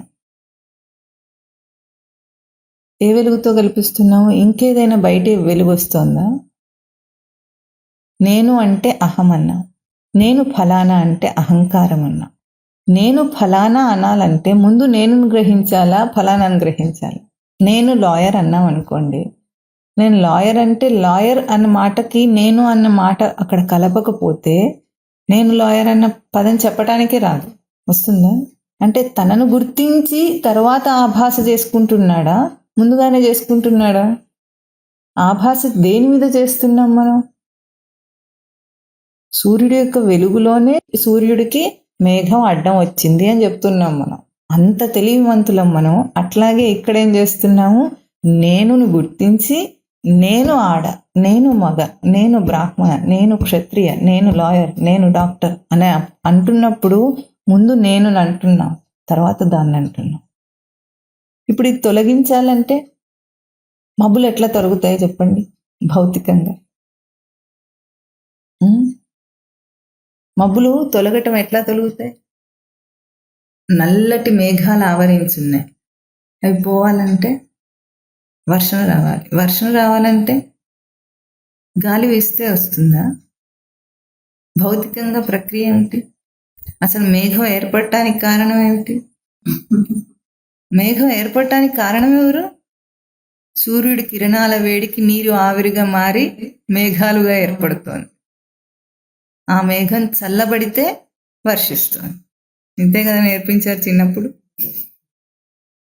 ఇప్పుడు ఈ జాగ్రత్త అవస్థలో నేను అన్న స్వరూపానికి ఇన్ని ఆభాస స్వరూపాలను ఏర్పాటు చేసుకోవటానికి దేని యొక్క సహాయం తీసుకుంటున్నాం మనం? ఆ నేను అన్న ఆ స్వరూపాన్ని గ్రహించే దాంతోనే ఇన్ని నాటకాలు ఆడుతున్నాం. తనను తాను ముక్కలు చేసుకోవాలంటే కూడా తన స్వరూపాన్ని గుర్తించకుండా చేయటం లేదు ఈ పనిని.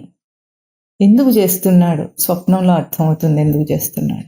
ఎందుకు చేస్తున్నాం? జాగ్రత్త అవస్థలోనేమో పుట్టుకతోనే తనకు ఈ ఆభాసలు కలిగి, అంటే ఎట్లాగైతే పుట్టగానే ఫలానా అన్న గుర్తింపుతో తనను తాను అనేసుకున్నాడు, అట్లాగే బ్రతుకుతున్నాడు. తనకు తెలియకుండానే జరిగిందనుకున్నాడు. దీన్ని జాగ్రత్త అవస్థలో అర్థం చేసుకోలేని కారణంగానే మనకు స్వప్నావస్థ ఒకటి ఉంది. ఎందుకు ఎట్లా జరుగుతోంది? కళ రోజు మారిపోతుంది, జాగ్రత్త అవస్థ మారటం లేదు, కనుక మనకు అర్థం కావటం లేదు. కానీ కళ రోజు రోజుకు మారిపోతూ ఉంది. ఆ కళ మారిపోతున్నప్పుడు ఈరోజు ఒక కళ వచ్చింది. ఆ కళలో తనేమో రాజుగా ఉన్నాడు అనుకుందాం. ఆ రాజుగా ఉండి అందరినీ శాసిస్తున్నాడు, సుఖంగా భోగంగా ఉన్నాడు. రేపు ఇంకొక కళ వచ్చింది. ఆ కళలో వీడు బిచ్చగాడుగా ఉన్నాడు. అవుతుందా లేదా? ఇదేమైనా ఎవరికి లేని అనుభవమా? కొత్తగా చెప్తున్నదా? అట్లాగే ఉందా లేదా? ఇంకొకలాగా అవుతున్నారు. రాజు బిచ్చగాడు కాకపోతే ఇంకొకటి అవుతున్నాడు. అయి తనది తాను అక్కడ ప్రవర్తింపజేసి నాటకం ఆడుతున్నాడు. అప్పుడు కూడా కళ ఎవరి ప్రభావంతో వస్తుంది? మేఘాలు ఎవరి వల్ల వచ్చినాయో అట్లాగే కళ కూడా తన చైతన్యమే కారణం. ఆ చైతన్యంతో యొక్క ఆ వెలుగు లేకపోతే కళ కనటానికి కూడా వీడు అర్హుడు కాదు. అయితే అది ఏ రూపంలో ఉంది? మనస్సు ఊహించే కళ రూపంలో ఉంది. ఇప్పుడు మనస్సు ఊహిస్తున్న దాన్ని అర్థం చేసుకోవాలంటే ఇక్కడ మేఘాన్ని తొలగించటానికి మనం ఏం ప్రయత్నం చేస్తాము అంటే ఆ వేడి చల్లారితే ఆ వర్షం కురిస్తుంది, ఆ మేఘం అక్కడి నుండి తొలగిపోతుందని ఎట్లా అంటున్నామో అట్లాగే జాగ్రత్త అవస్థలో ఉన్న ఈ గ్రహింపులు పోతే ఆ మేఘాలనే ఆ ఆవరణ తొలగుతుంది తనకు. ఆ తొలగిన స్థితిని కూడా మనం ఎట్లా అనుభవిస్తున్నామంటే లోకంలో ఎవరైనా సరే ఎన్ని గుర్తింపులతో తనను పిలిచినా సరే అమ్మ అన్న అక్క అన్న అదే వ్యక్తిని అంటున్నా కూడా అక్కడ ప్రవర్తించేటప్పుడు అమ్మగా ప్రవర్తిస్తుంది, తమ్ముడు పిలిస్తే అక్కగా ప్రవర్తిస్తుంది, భర్త పిలిస్తే భార్యగా ప్రవర్తిస్తుంది, ఇంకొకరు పిలిస్తే ఇంకొకరిగా ప్రవర్తిస్తుంది, బయట వాళ్ళు వస్తే ఇంకొకరిగా ప్రవర్తిస్తుంది. అవన్నీ అయినప్పుడు కూడా తనను తాను గుర్తించటంలో తను ఇది అని ఆ క్షణాన చేసిన ఆభాసను మరుక్షణాన మార్చేసుకోగలుగుతున్నాం మనం. అంటే ట్రాన్స్ఫార్మ్ అవుతున్నాం అక్కడికి ఇక్కడికి జంప్ చేస్తున్నట్లు ఆ క్యారెక్టర్ కాసేపు ఈ క్యారెక్టర్ కాసేపు అంటే నాటకంలో మార్చేసుకుంటున్నాం. ఈ మార్చుకునే మధ్యలో మనకు ఒక గుర్తింపు లేని ఆ ఆచ్ఛాదన లేని రూపం అయిపోతున్నామా? మనకి ఏ ఆచ్ఛాదన ఉండదు కదా. కాసేపు ఎవరు పిలవరనుకోండి, మనం ఏమిటప్పుడు ఆచ్ఛాదన లేని రూపం అయిపోతున్నామా? అయిపోవటం లేదు. మనకు ఒక రూపం ఉండి దాని మీద ఈ ఆచ్ఛాదనలు చేసుకున్నాం కనుక అవేవి లేకపోయినా మనం ఉండగలం. ఎవ్వరూ తనతో ఏమీ మాట్లాడటం లేదు, తనతో ఏమీ వ్యవహారం చేయటం లేదు. అప్పుడు తన రూపం ఏమిటి? నేను అమ్మని, నేను అక్కని, నేను అమ్మగారిని, నేను డాక్టర్ని, నేను లాయర్ని అని జపం చేస్తుంటాడా? ఇన్నిటినీ ఆభాస చేసుకొని జపం చేస్తుంటాడా? చేయడు. అందుకే నిద్రలో తనకు ఏమవుతుంది? ఇవన్నిటిని వదిలేసి తన స్థితి ఉంది అని నిద్రలో అర్థమవుతుంది. జాగ్రత్త అవస్థలో కూడా తనకి స్థితి ఉంది. అంటే ఒక రూపం నుండి ఇంకో రూపానికి వెళ్ళి నువ్వు నాటకం ఆడే లోపల నువ్వు ఏమనుకుంటున్నావు? ఒక కాస్ట్యూమ్ వేసుకున్నాడు, కాసేపు నాటకం ఆడుతున్నాడు, మార్చి ఇంకోటి వేసుకుంటున్నాడు. ముందు ఆ 2 కాస్ట్యూమ్స్ వేసుకోవడానికి వీడికి దేహం ఉండద్దు? దేహం ఉంటే దానికి రకరకాల దుస్తులు వేసి నాటకం మార్చి ఆడుతున్నాడు, పాత్రలు వేస్తున్నాడు. దేహం అనేది అక్కడ మూలం. తనకు దేహం లేకపోతే ఆ బట్టలు వేసుకోలేడు కదా. అట్లాగే ఇన్ని గుర్తింపులకు మూలమైన ఒక తన రూపం తనకు ఉందా లేదా ముందుగానే? ఇప్పుడు మనకు కర్తృత్వం రావటానికి మనము ఏ ఆభాస చేసుకుంటున్నామో ఆ రూపంలో కర్తృత్వం వస్తుంది. కానీ ఆ పని అయిపోయిన తర్వాత, అక్కడ తను ప్రవర్తించటం అయిపోయిన తర్వాత, తను తానుగా ఉన్నప్పుడు తనకు కర్తృత్వం ఉండదు. అంటే ఆభాస లేనప్పుడు కర్తృత్వం ఉండదు. తనకు కర్తృత్వం ఉందంటే తనకు ఆభాస స్వరూపంతో అక్కడ ఉన్నాడని అర్థం. ఈ అవస్థలు మారుతూ ఉన్నప్పుడు, తానే అనుభవిస్తున్న ఈ అవస్థల్లో ఒక్కసారి తనను తాను తరచి చూసుకుంటే నేను ఎట్లా మారిపోతున్నాను, క్షణానికి మారిపోతున్నాను. ఇవన్నీ కూడా తన మనస్సులో కల్పించుకుంటున్నవే కానీ తనకు దేహానికి ఇది ఇదమిత్తం అనే ఒక కాస్ట్యూమ్ ఏం లేదు. మార్చి వేసుకోవాలంతే. అట్లాగే తన ఆత్మస్వరూపానికి ఇన్ని ఆభాసలు వేసుకునే వ్యవహారం చేస్తున్న నేను మూలంగా నేనుగా ఎప్పుడూ లేనా? అంటే జాగ్రత్త స్వప్న సుషుప్తి అవస్థలతో పోల్చకుండా కూడా తను తానుగా ఎప్పుడూ ఉంటాడు. ఇది బాగా గుర్తించాలి మనం. ఎందుకంటే ఎక్కడ నడిచినా సరే భూమి మీద, నేల మీద నడుస్తాడు. ఎట్లాగో అట్లాగే ఏ ప్రవర్తన చేసినా సరే తన యందు తానుండే ప్రవర్తన చేస్తాడు. ఇప్పుడు తనను తాను తెలుసుకోవటానికి పెద్దగా కష్టపడక్కర్లేదు మనిషి. ఏం చేయాలి? ఈ నడుస్తున్న నేలను గుర్తించటం ఎంత ముఖ్యమో అట్లాగే నేను అన్నొక మూల స్థానంలో ఉండి చేస్తున్నాను. ఉనికి తన మూల స్థానం, ఉండుట తన మూల స్థానం, తన స్వరూపం. ఆ స్వరూపంలో ఉండి ఇవన్నీ ఆభాస చేసుకుంటున్నాడు, విచ్ఛిన్నం చేస్తున్నాడు, దేశ కాల సమయాలతో విచ్ఛిన్నం చేస్తున్నాడు. ఇన్ని విచ్ఛిన్నాలను కూడా తాను తెలుసుకోకుండా మాయలో భ్రాంతిలో పడటానికి అవకాశమే లేదు. ఎందుకంటే ఇది తెలియక, అంటే నేను ఇట్లా చేస్తున్నానన్నది కూడా తెలియకుండా చేస్తున్నాడు. ఎప్పుడైతే తాను తన రూపంలో ఉండే ప్రయత్నం, తన రూపాన్ని గుర్తించే ప్రయత్నం చేస్తాడో స్పష్టంగా అర్థమవుతుంది. ఇప్పుడు దేహధారిగా పుట్టిన వాడికి పుట్టుకతో బట్టలు ఉన్నాయా? ఉన్నాయా? కానీ పుట్టిన తర్వాత ఎన్ని బట్టలు వేసుకుని రోజు బట్ట లేకుండా ఉండటం లేదు. ఉంటున్నాడా? అయినా తన దేహం తనకు తెలుసా, తెలియదా? ఎప్పుడూ బట్ట కట్టుకునే ఉన్నా కూడా తన దేహం తనకు తెలుసా, తెలియదా? ఎట్లా తెలుసు? కట్టుకుని విప్పుతున్నవాడు తను గనుక. ఇప్పుడు మనమేమనుకుంటున్నామంటే ఈ పాత్రల్లో మననే ఎవరో ఇరికించారేమో అన్నట్లుగా అసలు ఇది చేస్తున్నామని కూడా మనకు తెలియదు. ఈ పాత్రలన్నిటినీ వేసుకుంటున్నప్పుడు, పోషిస్తున్నప్పుడు తనకు స్పష్టంగా తన దేహం ఎంత బాగా తెలుసో అంత స్వరూపం తనకు తెలుసు. ఇంత మాత్రభూతానికి ఎంత కృషి కావాలి మనకు. నేను ఫలానా అయిపోతున్నాను, వ్యవహారం చేయబోతున్నాను అన్నప్పుడు ముందు నేను తెలియకుండా అది చేయలేడు కదా. ఇప్పుడు నాకు తెలియటం లేదు అనటంలో అర్థం ఏమిటి? ఎంత బాగా అలంకరించుకోవాలన్నా నీ దేహం నీకు తెలిస్తే అలంకరించుకుంటావా, తెలియకుండా చేసుకుంటున్నాము? తెలిసి చేస్తున్నాం.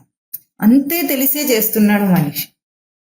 కాకపోతే అలంకరణలో నేను చాలా బాగున్నాను అనుకునే భ్రాంతి ఎట్లా ఉంటుందో ఆ భాషలో నేను ఇంత నేను ఇది అనుకొని అంత ఆనందిస్తున్నాడు దాన్ని.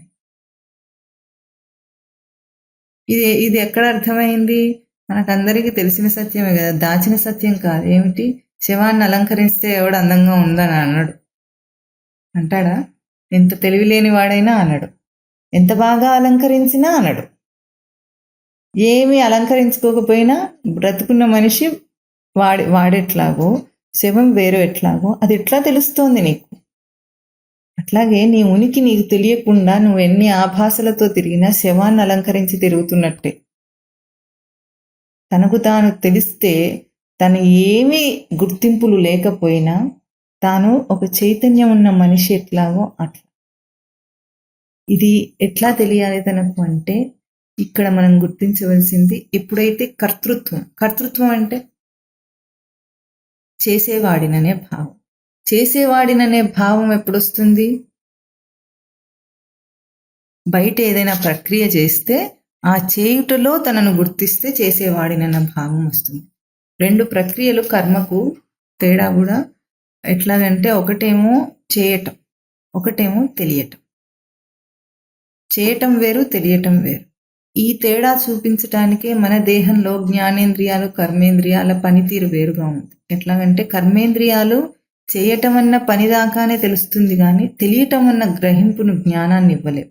ఇప్పుడు జ్ఞానేంద్రియాల విశిష్టత ఏమిటి కర్మేంద్రియాల కంటే విలక్షణంగా అంటే అభ్యాసం చేస్తే అవి గుర్తింపు లేకుండా కూడా కర్మేంద్రియాలు పనిచేస్తాయి. కానీ దృష్టి పెట్టకపోతే జ్ఞానేంద్రియం యొక్క పని జరగదు. అంటే ఇప్పుడు చెవి వినాలనుకోండి, తప్పనిసరిగా దృష్టి పెడితేనే వింటుంది. అంటే చేయుటతో పాటు దృష్టి పెట్టి జ్ఞానం తెలియట అన్న ప్రక్రియ కూడా దానికి అంతే అవసరం. చేతికి చెప్పనక్కర్లేదా? వంట చేసేటప్పుడు మీకు తెలియకుండా చేస్తుందా, చేయదా? బాగా చేస్తుంది, చెడగొట్టదు, పనేం చెడగొట్టదు. కానీ మీరు అక్కడ దృష్టి పెట్టకపోయినా సరే అది పని జరిగిపోతుంది. అక్కడ కర్మేంద్రియాలు నడుస్తున్నప్పుడు అంతే. దృష్టి పెట్టి అడిగేస్తున్నామా ప్రతిసారి? చేయటం లేదు. ప్రతిసారి నడవాలంటే అడుగుకి దృష్టి పెడతాము మనం? పెట్టనక్కర్లేదు, అది నడుస్తుంది డిఫాల్ట్గా. కానీ కన్ను చూడాలంటే చేయుట ప్రక్రియతో పాటు తెలియుట అన్న ప్రక్రియ, అంటే చేయుట అన్న ప్రక్రియను, తెలియుట అన్న ప్రక్రియను అర్థం చేసుకోవటానికి మన ఇంద్రియాలలోనే ఎట్లా భేదం ఉందో, జ్ఞానేంద్రియ ప్రక్రియ ఎట్లా ఉందో, అట్లాగే కర్తృత్వం అన్న ఒక పదం తీసుకున్నప్పుడు కర్తృత్వం చేయుటకు సంబంధించిందా, తెలియుటకు సంబంధించిందా? కర్తృత్వము నేను చేసేవాడిని అన్న భావన చేయుటతో సంబంధించి ఉందా, తెలియుటతో సంబంధించిందా?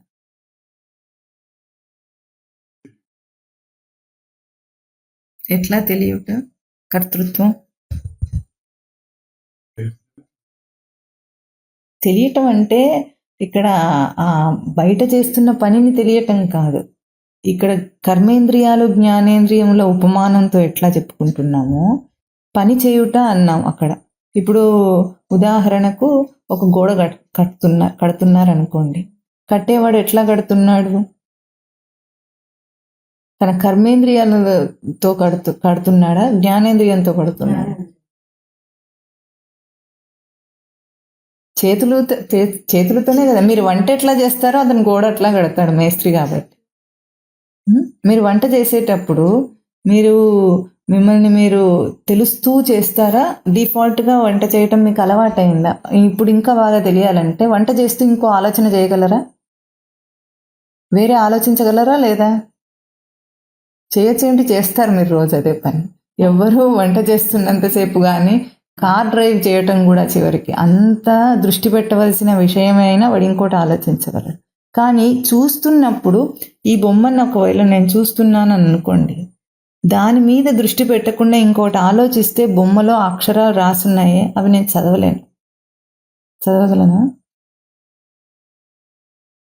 ఇప్పుడు చూస్తున్నాను, అక్షరాలన్నీ కనిపిస్తున్నాయి, ఆలోచన ఎక్కడో ఉంది, కానీ చదవలేను.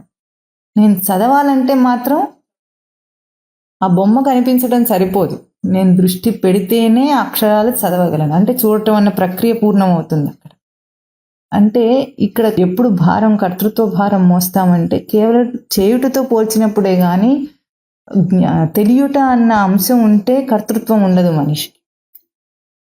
ఇక్కడే మనం మోసపోతున్నాం.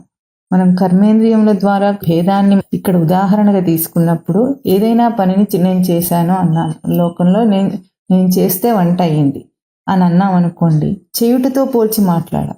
అక్కడ తనను తాను గుర్తిస్తే గనుక చేసిన వాడే కాదు. అంటే తెలియుట అన్న ప్రక్రియను మనం ప్రవర్తింపజేయం లోకంలో ఎక్కడా కూడా. దాని గురించిన జ్ఞానం కాదు, తాను దృష్టి పెట్టడం అన్న దాని గురించి తెలియటం మాట్లాడుతున్నాం. ఇప్పుడు వంట గురించి తెలియటం గురించి మాట్లాడటం లేదు ఇక్కడ. తాను దృష్టిని ఎంతగా నిలిపాడు అన్న ఆ మాటతో మాట్లాడుతున్నాం. కర్తృత్వ భారం ఎప్పుడు కూడా జ్ఞానం లేకపోతేనే కర్తృత్వ భారం వస్తుంది.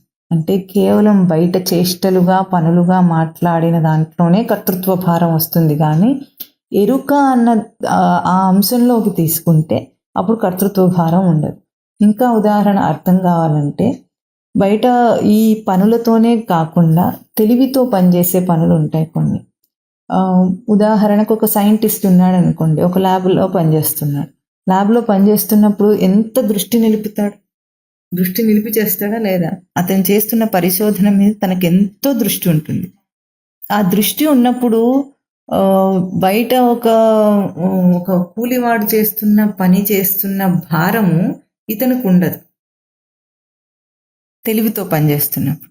కానీ అదే భారం మెకానికల్గా చేసే పని ఏదైనా ఉందనుకోండి, తెలివి కాసేపు ప్రయోగించకుండా వాడికి భారం వచ్చేస్తుంది వెంటనే. తెలివితో పనిచేస్తున్న వాడికి ఆ భారం రాదు. లోకంలో ఏదైనా సరే, ఇప్పుడు ఏదైనా ఒకటి తెలివితో ఒకరు ఆలోచించి ఇంకొకరి చేత చేయిస్తున్నారు. తెలివితో ఆలోచించేవాడికి భారం ఉండదు, కానీ వాడికి భారం ఉంటుంది. ఇది లౌకికమైన ఉపమానమే. ఇప్పుడు కూడా తన ఆత్మను గురించి చెప్పటం లేదు ఇంకా. అంటే తెలియుట చేయుట అన్న రెండు ప్రక్రియలను భేదం అర్థం చేసుకోవటానికి. అలసట ఎవరికి వస్తుంది? బయట పనిచేసేవాడికి వస్తుంది. అదే తెలివితో పనిచేసి ఆ ఐడియా చెప్పిన వాడికి అంత అలసట రాదు. లౌకికంగానే ఇంకా దేహస్థానంలో వీడికి కూడా ఎప్పుడు అలసట వస్తుంది? నేను ఇంత ఆలోచించి చేస్తున్నానని కర్తృత్వం తీసుకున్నప్పుడే అలసట వస్తుంది. లేకపోతే నా తెలివిని నేను ఎంతో ప్రయోగిస్తున్నానని ఆనందిస్తున్న వాడికి అది రాదు. కర్తృత్వ భారం ఎప్పుడు వస్తుందంటే కేవలం మెకానికల్గా బయటగా చేస్తున్న వాటితో పోల్చుకొని తాను చేస్తున్నప్పుడు కర్తృత్వ భారం వస్తుంది. అయితే ఇంత సైంటిస్ట్కి కూడా కర్తృత్వం లేదని మనం అనలేం. ఎందుకంటే ఇక్కడ తాను పరిశోధన చేస్తుంది, దృష్టి పెడుతుంది అన్నది మళ్ళీ కూడా విషయంతో పోల్చిన తన జ్ఞానమే, తెలియుట. విషయంతో పోల్చిన తెలియుటతో మాట్లాడుతున్నాడు కనుక అక్కడ కూడా తాను భారాన్ని అనుభవిస్తాడు చివరికి. అయితే ఒక జ్ఞానికి ఈ పరిశోధనలు తెలివితో పనిచేసే వాళ్లకు కేవలం కర్మతో పనిచేసే వాళ్లకు తేడా ఎక్కడొస్తుందంటే, జ్ఞాని విషయంతో పోల్చి తన తెలియుటను ఆలోచించడు, తన తెలివితో తన తెలియుటను ఆలోచిస్తాడు. అంటే విషయం ఆధారంగా తన తెలివి తెలియటం లేదు, తన తెలివి ఆధారంగానే విషయం ప్రవర్తిస్తుందన్న ఎరుక ఉంటే అప్పుడు ఇంకా వాడికి కర్తృత్వం ఉండదు. ఈ తేడా లోకంలో భారాన్ని అనుభవించకుండా పనిచేసే వాళ్ళు కొంతమంది ఉంటారు. అప్పటికీ వాళ్ళది ఎంత దాకా వస్తుందంటే దానికి ఒక సాచురేషన్ పాయింట్ ఉంటుంది. లోకంలో తెలివితో పనిచేస్తున్న వాళ్ళకు కూడా ఒక సాచురేషన్ పాయింట్ ఉంటుంది. చివరికి ఏ భారం వహించకుండా దేహధారిగా వర్తించగలిగింది జ్ఞాని ఒక్కడే. ఈ ప్రక్రియలు 3 తెలుసుకోవటానికి కర్తృత్వము, భోక్తృత్వం. కర్తృత్వం మాట్లాడామంటే భోక్తృత్వం దాని వెంటనే ఉంది. కర్తారూపం ఎప్పుడుందో భోక్తా స్వరూపం దానికి నీడలాగా వచ్చేస్తుంది. నేను కర్తను అంటే దాని యొక్క ఫలాన్ని అనుభవించడానికి భోక్త స్వరూపం అయిపోతాడు తను. ఈ భేదాన్ని ఇక్కడ మనం ఎక్కడ ధారణ చేయాలంటే తెలియుట అన్న ప్రక్రియ, చేయుట అన్న ప్రక్రియ రెండింటితో మనం పనిచేస్తున్నాం ఏ పని చేసినా సరే. అయితే ఈ తెలియుట ప్రక్రియ తనను తెలియుట ప్రక్రియ. ఇక్కడ తనను తెలిసి అంటే ఇప్పుడు తన దేహం తెలిసి తను బట్ట వేసుకోవటం ఎట్లాగో అట్లాగే తనను తాను తెలిసి తను బయట పని చేయటం. అప్పుడు ఎప్పుడైతే తనను తాను తెలుసుకొని తన ప్రయోగం తెలిసి బయట పనిచేస్తాడో తెలిసింది తనను కాబట్టి బయట పని అనేది తనకు భారం కాదు, కర్తా స్వరూపం రానే రాదు. ఎందుకంటే బయట చేసినవాడు కాదు తాను. దేన్ని ప్రవర్తింపజేస్తున్నాను నన్ను నేను ప్రవర్తింపజేస్తున్నానన్న ఆ భేదం గుర్తించగలుగుతాడు. ఈ లోకంలో ఎన్ని ఉపమానాలతో మనం అర్థం చేసుకున్నా సరే తనను తాను అంటే తన స్వరూపాన్ని తెలుసుకోవటం అనే ఒక్క అంశంలో తప్ప ఆ భారం లేకుండా బయట తెలివితో పనిచేస్తున్న వాళ్ళు ఎవరు కూడా భారం లేకుండా లేరు. అది ఉపమానం వరకే మనం మననం చేశాం. ఇప్పుడు ఇంకొక తేడా ఇక్కడ, బయట చేస్తున్నవాడు అంటే ఒక గోడ కడుతున్నవాడు, ప్లాన్ గీసిన వాడు ఒకడు, కడుతున్నవాడు ఒకడు అనుకుందాం. ప్లాన్ గీసిన వాడికి అలసట లేదు, కట్టేవాడికి దైహికమైన అలసట ఉంది. కానీ ఇక్కడ కర్తాస్వరూపము కేవలము వీడు అనుభవిస్తాడా లేదా ప్లాన్ గీసిన వాడు అనుభవిస్తాడా? కట్టే మేస్త్రికి ఏమి ఉంటుంది, నువ్వు నాకేం చెప్పవు నేను అది చేస్తానంట. ఇప్పుడు జ్ఞానేంద్రియములు కర్మేంద్రియములు అందాం. ఇప్పుడు కర్మేంద్రియములు ఏం చేస్తాయి, మనం ఏం ఆదేశం ఇస్తే ఆ పనిని చేస్తాయి. వాటికి ఆలోచన అక్కర్లేదు. అక్కడ మనం ఏ ఆదేశం ఇస్తే అది చేస్తాయి. పనివాడు మనం ఏం చెప్తే అది చేస్తాడు. అక్కడ వాడు దైహికమైన శ్రమను అనుభవిస్తాడు. కానీ ఒక తప్పు వచ్చింది అనుకోండి, వాడికి ఏమైనా కష్టమా? ప్లాన్ గీసేటప్పుడే తప్పు వచ్చింది, వాడు మనం ఇచ్చిన ప్లాన్ ప్రకారం వాడు కట్టేశాడు, వాడికి ఏం బాధ లేదు. అక్కడ భారం అనుభవించినా అది మెకానికల్ భారం అవుతుంది, బయటగా అనుభవించే భారం. కానీ ఆ తెలివి అనే అంశంతో తెలియటతో పనిచేసిన వాడికి ఇప్పుడు ఏమవుతుంది, తప్పు అనే దోషం తన మీదకి వస్తుంది. తన మీదకి వచ్చినప్పుడు ఏ భారం అనుభవిస్తాడు? ఇందాక ఇదే ఉపమానాన్ని మననం చేసినప్పుడు కేవలం అక్కడ 2 ప్రక్రియలను మననం చేశాం. తెలియుట, చేయుట అన్న రెండింటితో కలిపి మనం పనిచేస్తున్నాం అన్న ప్రక్రియను ఆ ఉపమానంలో మననం చేశాం. కర్తృత్వము తెలియుట అన్న ప్రక్రియలో లేదు, చేయుట దాంట్లో మాత్రమే ఉందంటున్నాం. ఇప్పుడు ఇదే ఉపమానాన్ని ఇంకా లోతుగా తీసుకుని సూక్ష్మంగా ఆలోచిస్తే ఏమైంది, బయటగా పనిచేసిన వాడికి ఆ భారము కేవలము బయట శ్రమ రూపంలోనే ఉంది. ఇప్పుడు ప్లాన్ వేసిన వాడికి తప్పులు అన్న భారం ఎట్లా ఉంటుంది, వీడి బుర్రలో ఎట్లా భారం ఉంటుంది? ఆ దోషం అంతా వీడితే. ఇప్పుడు బయట పనిచేసిన వాడిది ఏం దోషం లేదు, దోషం అంతా ఎవరైతే గీశారో వాడిది. ఇప్పుడు వీడి కర్తృత్వ భారం ఎట్లా ఉంటుందంటే, తాను ఏ దోషాన్ని విషయాత్మకంగా అక్కడ చేశాడో దాన్ని దేనివల్ల చేశాడు? కట్టడంలో చేసే తప్పేమో వీడు ఇచ్చిన ఆదేశం వల్ల అయింది. ఇప్పుడు వీడు ఎందుకు దోషం చేశాడు? ప్లాన్ తప్పుగా ఇచ్చాడు అనుకుందాం, ఎందుకు చేశాడు? ఆ విషయం అంటే ఆ ప్లాన్ గీయటంలో ఉన్న సూక్ష్మమైన అంశములందే తనకు అవగాహన సరిగా లేక దోషం చేస్తే ఆ భారం ఎట్లా ఉంటుంది వీడికి? తన తెలివితో పోల్చి నేను సరిగ్గా ఆ అంశం అర్థం చేసుకోలేక నేను సరిగ్గా ఆలోచించి ఆ పని చేయలేదంటాడు. అంతేనా? ఇప్పుడు కట్టేవాడు ఆలోచన లేదు వాడికి, అక్కడ ఆలోచించే అంశమే లేదు అక్కడ. ఇక్కడ వీడేం చేస్తున్నాడు, నేను సరిగ్గా ఆలోచించకుండా ఆ పని చేశానని అంటున్నాడు. అప్పుడు దాని అర్థం ఏమిటి? వీడు ఒక సూక్ష్మమైన అంశంలో ప్రవర్తిస్తున్నాడు, వీడేమో ఒక బయట అంశంలో ప్రవర్తిస్తున్నాడు. ఈ సూక్ష్మమైన అంశంలో ఇప్పుడు వీడి కర్తృత్వ భారం ఎట్లా ఉంటుందంటే, మళ్ళీ ఇక్కడ కూడా తెలియుట చేయుట అన్న 2 అంశంలో వాడు సూక్ష్మమైన దోషంలో కూడా 2 ఉంటాయి. అంటే ఇంకా బయటి వాడిని తీసేస్తే సూక్ష్మమైన అంశంలో కూడా తెలియుట చేయుట అని ఉంటుంది. ఇక్కడ ఈ సాధకుడిని మనం ఇక్కడ నిలుపుకొని ఆలోచిస్తే మనకు అర్థం అవుతుంది ఎట్లాగంటే, సాధన చేస్తున్నాను అంటున్నాడు ఒక సాధకుడు. ఎట్లాగైతే ప్లాన్ గీసిన వాడు తను ఆ అవగాహన లేక సరిగ్గా ఆ అంశంలో అవగాహన లేక తప్పు చేస్తే ఆ తప్పొప్పుల భారం ఎట్లా వీడు అనుభవిస్తున్నాడు, అట్లాగే ఇప్పుడు సాధన చేస్తున్నాను అంటున్నవాడు ఆ సాధకుడు సూక్ష్మ అంశంలో ఉన్నాడు అనుకుందాం. బయటగా చేస్తున్న ఆచరణలన్నీ కేవలం చేయుటతో పోల్చి, తెలియుటతో పోల్చి ఎట్లా వీడికి ఇప్పుడు ఆ భారం ఎట్లా అనుభవిస్తాడంటే, సాధకుడిలో ఉన్న వెల్తి అనుభవము ఇక్కడ మనం గుర్తించాలి. అక్కడ ఎట్లా ఏ రూపంలో ఉంటుందంటే, ఒక సబ్జెక్ట్ తెలియక ప్లాన్ గీసేవాడు తప్పు చేశాడు. సబ్జెక్ట్లో అవగాహన పూర్తిగా లేక అక్కడ దోషాన్ని తాను అనుభవిస్తున్నాడు. ఎట్లాగో చేయుట అన్న ప్రక్రియలోని దోషము తెలియుటలో ప్రక్రియగా ఉంది అక్కడ. ఇప్పుడు తనకు సరిగ్గా తెలియదు కనుక ప్లాన్ సరిగ్గా గీయలేదు. గీయటం అనేది చేయుట. సరిగ్గా సబ్జెక్టు మీద అవగాహన లేక ఆ అంశంలో తనకు తెలియక ఆ దోషం చేశాడు. ఇప్పుడు సాధకుడు ఏం చేస్తున్నాడు, సాధనలో కూడా చేయుట తెలియుట రెండు అంశములు ఉన్నాయి. బయటగా చేస్తున్న నియమాలన్నీ ఆచరణ అంతా అంటే ఏ అన్య సాధనములు ఉన్నాయో, ఇంతకు ముందు శ్లోకంలో బోధో అన్య సాధనేభ్యోహి అన్నారో ఆ సాధనలన్నీ అంటే బయటగా చేసే కర్మ కానీ, భక్తి కానీ, జపం కానీ, తపం కానీ, ఇంకేదైనా సరే నియమానుష్ఠానం కానీ, ఇవన్నీ ఎట్లాగో బయటిగా చేయబడేవి. వీటికంటే సూక్ష్మంగా ఏది తనకు తెలిసి అది ఆచరించాలో, అంటే ఒక సబ్జెక్ట్ తెలిసి తాను ప్లాన్ గీస్తాడు అన్నట్లుగా ఏం తెలిసి నువ్వు అది ఆచరిస్తున్నావు. ఇప్పుడు సబ్జెక్ట్లో పూర్తి అవగాహన లేక ప్లాన్ గీసేవాడు ఎట్లా తప్పు చేశాడో, అట్లాగే సాధనలో దోషం మనకి ఏం చెప్తుంది ఇండైరెక్ట్గా, ప్రక్రియ సబ్జెక్ట్ నీకు సరిగ్గా తెలియకుండా నువ్వు అది ఆచరిస్తున్నావు. కర్మను ఆచరించినా, భక్తిని ఆచరించినా, తపం చేసినా, జపం చేసినా, పూజలు చేసినా, ఏది చేస్తున్నా సరే నీకు సబ్జెక్ట్ తెలియకుండా అది ఆచరిస్తున్నావు.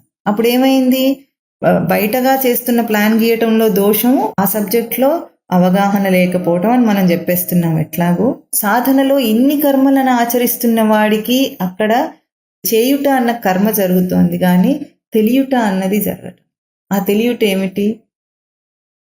ఆ తెలియుట ఏమిటి? తనకు జ్ఞానం. ఆ జ్ఞానమే ఇక్కడ. ఆ జ్ఞానం ఏం చేస్తుందంటే, ఎట్లాగైతే మేఘాలు తొలగగానే తనకు సూర్యప్రశ్న వస్తుందో ఆ జ్ఞానం ఉంటే బయట ఏ ప్రక్రియ చేస్తున్నా సరే తనకు స్వయం ప్రకాశతేహి ఆత్మ.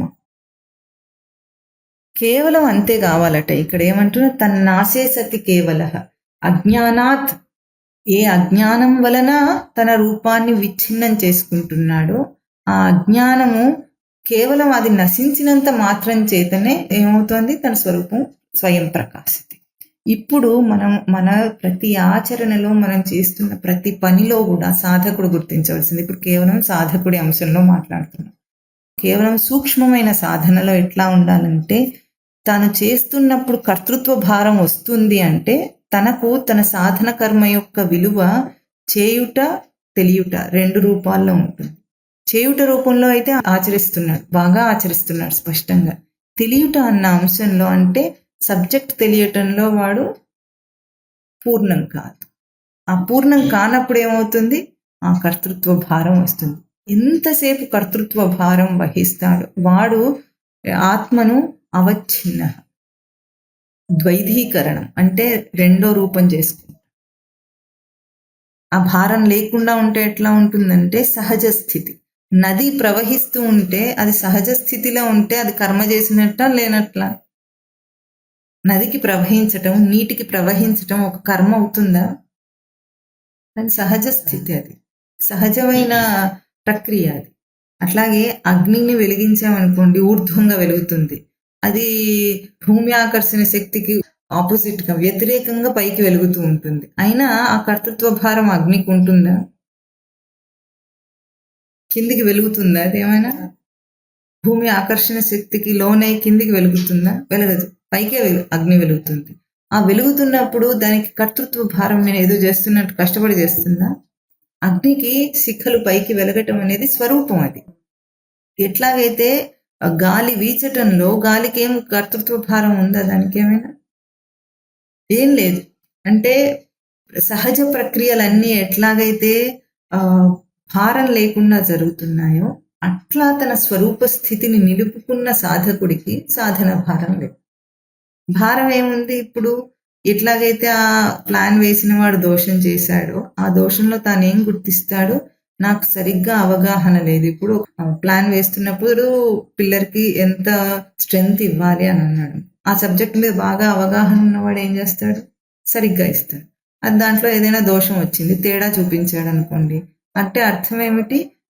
దీనికి ఎంత స్ట్రెంగ్త్ కావాలో దాని మీద సరైన అవగాహన లేదని అర్థం. ఆ దోషం చేశాడు అక్కడ. అట్లాగే సాధన కర్మను ఆచరిస్తున్నవాడు సాధన కర్మ యొక్క భారాన్ని ఎప్పుడు వహిస్తాడు? తను చేస్తున్న దాని యొక్క అవగాహన పూర్తిగా లేకపోతే. అంటే ఏమిటంటే తను దేన్ని కోరి చేస్తున్నాడో ఆ స్వరూపాన్ని ఆధారంగా చేసే అక్కడ ప్రవర్తిస్తున్నాడు. తెలియుట అన్న ప్రక్రియ ఎక్కడ జరిగినా కూడా తెలివితోనే జరుగుతుంది. అవునా? అది వ్యవహారంలో చేసిన తెలియుట దేంతో తెలుస్తుంది? తెలివితోనే తెలుస్తుంది. అట్లాగే ఇక్కడ తాను ఏ సాధన కర్మను ఆచరిస్తున్నప్పటికీ అంతకు ముందే తాను తన ఆత్మను గుర్తించి గ్రహించే దాన్ని చేస్తున్నాడు. అది లేకుండా చేయటం లేదు. అది మనం గుర్తించాలి. మనం సాధన చేసిన తర్వాత ఎప్పుడో అవగాహన అయ్యేది కాదు ఆత్మ అంటే. ఇది బాగా గుర్తించాలి సాధకుడు. ఇంకేదో రూపంలో నాకు తెలుస్తుంది అనుకుంటాడు. అది కాదు, నువ్వు ప్రయోగిస్తుందే నీ ఆత్మస్వరూపం. ఆత్మ చైతన్యమునే ప్రయోగించే నేను సాధన చేస్తున్నాను. ఇది ఆత్మకు విచ్ఛిన్నం చేయని రూపం. ఎట్లాగైతే ఇదివరకు ఒకసారి మనం మననం చేశాము, నేల ఎట్లా ఉంది? అఖండంగా ఉంది. మనం దాన్ని ఏం చేసి వేరు చేస్తున్నాం? గోడలు కడితే గాని అది వేరవ్వటం లేదు, అఖండంగా ఉన్నది. అయితే ఆ రోజు ఏం మననం చేశాము? ఈ ఇంట్లో 4 గదులు కట్టామనుకోండి, మనం గదిలోకి వెళుతున్నామా, నేల మీద నడుస్తున్నామా? ఒక గదిలోంచి ఇంకో గదిలోకి వెళుతున్నామా, ఒకే నేల మీద నడుస్తున్నామా?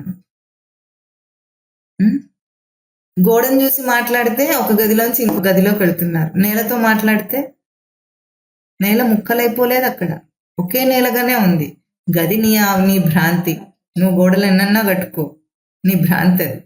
అంతేగాని నేల ముక్కలు అవ్వలేదు. అట్లాగే ఎన్ని రూపాల్లో ఎన్ని కర్మల్లో తిరగాడినా దేంట్లో నడుస్తున్నావు? నీ స్వరూపం ఒక్కటే కదా, అది ముక్కలు అవ్వటం లేదు. నువ్వు గోడ కట్టుకాక,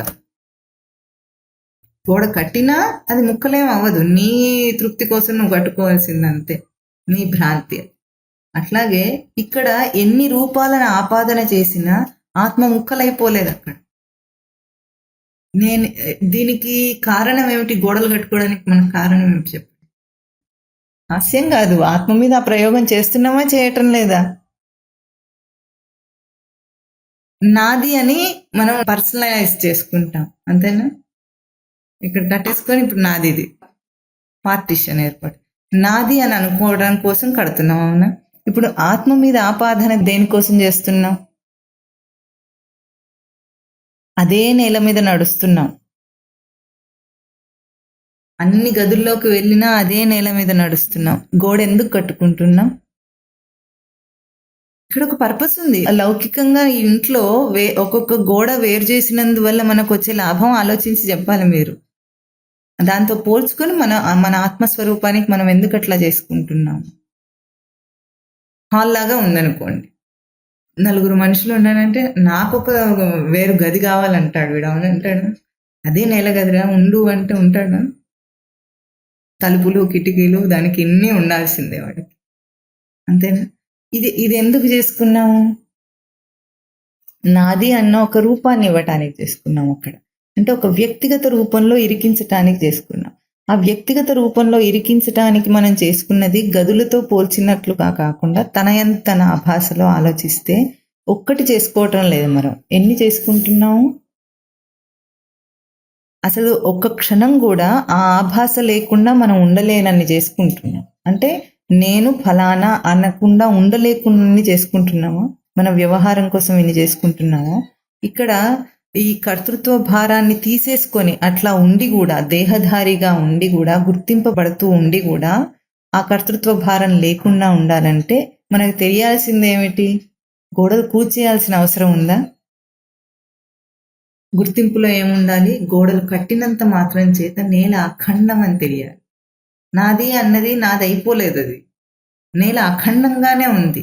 అది ఎట్లా తెలియాలో, నేను ఎక్కడెక్కడ ఏ ఏ రూపాల్లో ప్రవర్తిస్తున్నప్పటికీ నేను అనే అంశము అది నాది అఖండం. అది ముక్కలు కాని స్వరూపం. అది ఆ ముక్కలు కాని స్వరూపంలో ఎందుకు మనం ఈ వ్యవహారం కోసం ఈ గొడవలు కట్టుకున్నాం ఎట్లాగో, అది వసతి కోసం కట్టుకున్నాం ఎట్లాగో, అట్లాగే ఏ వసతి ఇక్కడ ప్రవర్తించడానికి కర్మలో ప్రవర్తించడానికి తనకు ఈ ఆచ్ఛాదన. బట్టెందుకు కట్టుకుంటున్నాము? బయట వ్యవహారం కోసం. లేకపోతే ఏం అవసరం? వ్యవహారం లేనప్పుడు అవసరం లేదు తనకు అది. కానీ వ్యవహారం కోసమే ఒక సన్యాసి సైతం బట్టను మోయాల్సి వస్తుంది. అంటే గుర్తింపుతో, ఎరుక గుర్తింపు అన్న అంశం ఇప్పుడు తెలియుట చేయుట 2 ప్రక్రియలతోనే జీవితం అంతా ప్రతి ప్రక్రియ నడుస్తోంది. సాధన చేసే సాధకుడికి ఈ విచ్ఛిన్నమైన తన రూపాన్ని ఎట్లాగైతే తను లోకంలో ఇవన్నీ ఆచ్ఛాదనలకు వేరుగా తన స్వరూపం తెలిసి బ్రతుకుతున్నాడు. అందరికీ ఇది అనుభవంలో ఉన్నదే. ఎంతమంది ఎన్ని పేర్లతో పిలిచినా ఎట్లా గుర్తించినా తనను తాను గుర్తించుకునేటప్పుడు నేను ఫలానా అన్న స్ఫురణ రాదు. నేను నేనే అంటాడు కానీ నేను ఇది అని అన్న స్ఫురణ లోపల నుండి వచ్చే స్ఫురణ రాదు. వ్యవహారం కోసం అంటించుకుంటాడు, అది వేరు. కానీ ఇక్కడ గుర్తించవలసింది కర్తృత్వ భారం లేని సాధన ఎట్లా ఉంటుందంటే ఎప్పుడూ కూడా ఎరుకలో ఉండి చేయటం. ఏ పని చేయాలన్నా ఆ ఇంద్రియంతో చేస్తున్నప్పుడు ఆ ఇంద్రియం ఎట్లా పనిచేస్తుందో మనకు ముందుగానే తెలిసి ఆ పని ఎట్లా చేస్తున్నామో, ఏ గ్రహింపును నేను గ్రహిస్తున్నానన్నా సరే ముందు నా గ్రహింపు తెలిసి ఆ గ్రహింపుని తీసుకుంటా. అది లేకపోతే బయట నుండి గ్రహించే శక్తే తనకు లేదు. ఇది తనకేమిటంటే అజ్ఞానాన్ని తొలగించుకోవటం, తన నాశేసకు. కేవలం ఇది తెలిసినంత మాత్రం చేతనే పోతుంది. ఇప్పుడు అన్ని తుడిపేసుకుని గోడలన్నీ కూల్చేయాలని అవసరం కాదు. ఇక్కడ అర్థం ఏమిటి? గుర్తిస్తే చాలు. నేను గోడ కట్టినంత మాత్రాన నేల ముక్కలైపోలేదు. అట్లాగే ఇన్ని గుర్తింపులతో వ్యవహారం చేస్తున్నంత మాత్రం చేత నా ఆత్మస్వరూపం ముక్కలైపోలేదు. అది గుర్తింపులో ఉంటే తనకు బయట ప్రవర్తన చేస్తున్న కర్తృత్వ భారం తనకు రాదు. తెలియట అన్న ప్రక్రియలో సాధన కర్మ సాగాలి అని ఇక్కడ మనం ముఖ్యంగా ఇవాళ మననం చేసింది ఏమిటంటే, దేహధారిగా ఉన్నవాడికి తెలియుట చేయుట అన్న ప్రక్రియలు జ్ఞానేంద్రియములు కర్మేంద్రియములు మనకు ఉపమానంగా ఉండి దేహం ఎట్లా ఉందో అట్లాగే ప్రతి ప్రక్రియలో తెలియుట చేయుట 2 ఉన్నాయి. నువ్వు చేయుటలో పనిచేస్తున్నావా, తెలియుటలో పనిచేస్తున్నావా? కేవలం సూక్ష్మంగా సాధన అన్న అంశంలోకి వచ్చినప్పుడు కూడా తెలియుటలో చేస్తున్నావా, చేయుటలో చేస్తున్నావా? కేవలం చేయుటలో చేస్తే ఎట్లా ఉంటుంది? కర్తృత్వ భోక్తృత్వ అహంకారాది అన్ని ఆపాదనలు ఉంటాయి. తెలియుటలో చేసిన వాడికి ఇవేవే ఉండవు. ఎందుకు? వాడు తెలుసుకుంటుంది తన స్వరూపాన్ని కానీ బయట విషయంతో పోల్చిన దాన్ని కాదు. ఈ భారము లోకంలో ఏ పని చేసేవాడికైనా ఈ భారాన్ని తప్పించుకుని వాడు లేడు. కేవలం జ్ఞాని మాత్రమే ఆ భారం లేకుండా ఉండగలడు. ఎప్పుడైతే మనం తరచి చూసుకోవడానికి ఏమిటి ఉపాయం అంటే, నీ దేహానికి దైహికంగా వస్తున్న అవస్థలు కానీ దైహికంగా వస్తున్న కష్టాలు కానీ వీటన్నిటికంటే వేరుగా తెలుసుకుంటున్న వాడు అనేవాడు ఒకడు ఉన్నాడు. వాడు తెలిసి దీన్ని చెప్తున్నాడు. నొప్పిని అనుభవిస్తున్నవాడు కాదు, అందులో కర్తృత్వ భారాన్ని మోస్తున్నవాడు కాదు అని గుర్తించి అప్పుడు నువ్వు తెలుసుకో. నొప్పి వస్తుందా? అవును. రాకుండా ఎట్లా ఉంటుంది? అది చెబుతోంది, నేను వింటున్నా అంటే దాన్ని అనుభవిస్తున్నవాడు కాదు, చెబుతున్నవాడైనా అంటే చేయుటలో కాదు తెలియుటలో పనిచేస్తున్నవాడు. అట్లాగే ఏ పని చేస్తున్నప్పుడు కూడా 2 అంశములు అక్కడ వస్తున్నాయి. బయట చేయుటగానే మనం వ్యక్తం అవుతాం, కానీ తెలియుటలో మనం ఉన్నాం. తెలియుటలో లేకుండా చేయుటలో చేశామంటే భారం వచ్చేస్తుంది. తెలియుటతో చేస్తే ఎంత చేసినా భారం రా. దైహిక శ్రమతో పోల్చి చెప్పటం లేదు, ఇది కర్తృత్వ భారంతో చెప్తున్నాం. అంటే స్వరూపానికి ఆభాస చేసుకునే కర్తృత్వ భారంతో చెప్తున్నాం. అంటే అహంగానే ఉంటుంది కానీ అహంకారంగా కాదు. అహంకారం అన్న రూపంలో వ్యవహారమే కానీ స్ఫురణ రూపంలో అహమే సత్యం. ఇది చేయటానికి మనిషికి బయట ఏ వ్యవస్థతో పని లేదు. తనయందు తనకే అవగాహన అయ్యేంత స్పష్టమైన రచనలో ఉన్నాడు. ఎవరు బయట నుండి వచ్చి నీకు బోధ చేయనక్కర్లేదు. ఒకవేళ తెలియదు తెలియనందుకు మన శాస్త్రము గురువును ఆశ్రయించి బోధను వింటున్నాం. కానీ అనుభూతి తన యందు తనకు స్పష్టంగా నీలో నీకే వచ్చేటట్లుగా నీ రచన ఉంది. ఇంకొకరు వచ్చి ఎవరు నీకు అది తెప్పించలేరు. ఎందుకు? ఎట్లాగైతే ఇప్పుడు ఈ గదిలో దీపం వెలుగుతుంది. దీపపు వెలుగులో ఎన్నో యాక్షన్స్ అన్ని జరుగుతున్నాయి, అంటే ఎన్నో క్రియలన్నీ జరుగుతున్నాయి అనుకున్నాం. కాసేపు ఇక్కడ తినేవాడు తింటూ ఉంటాడు, మళ్ళీ తినటం అయిపోయిన తర్వాత ఇప్పుడు ప్రవచనం జరుగుతోంది, శ్రవణం జరుగుతోంది, తర్వాత కాసేపు ఇక్కడ నిద్రపోయేవాడు నిద్రపోతుంటాడు. ఎన్ని జరిగినా సరే దీపం ఏం చేస్తుంది? అది సాక్షిగా చూస్తోంది.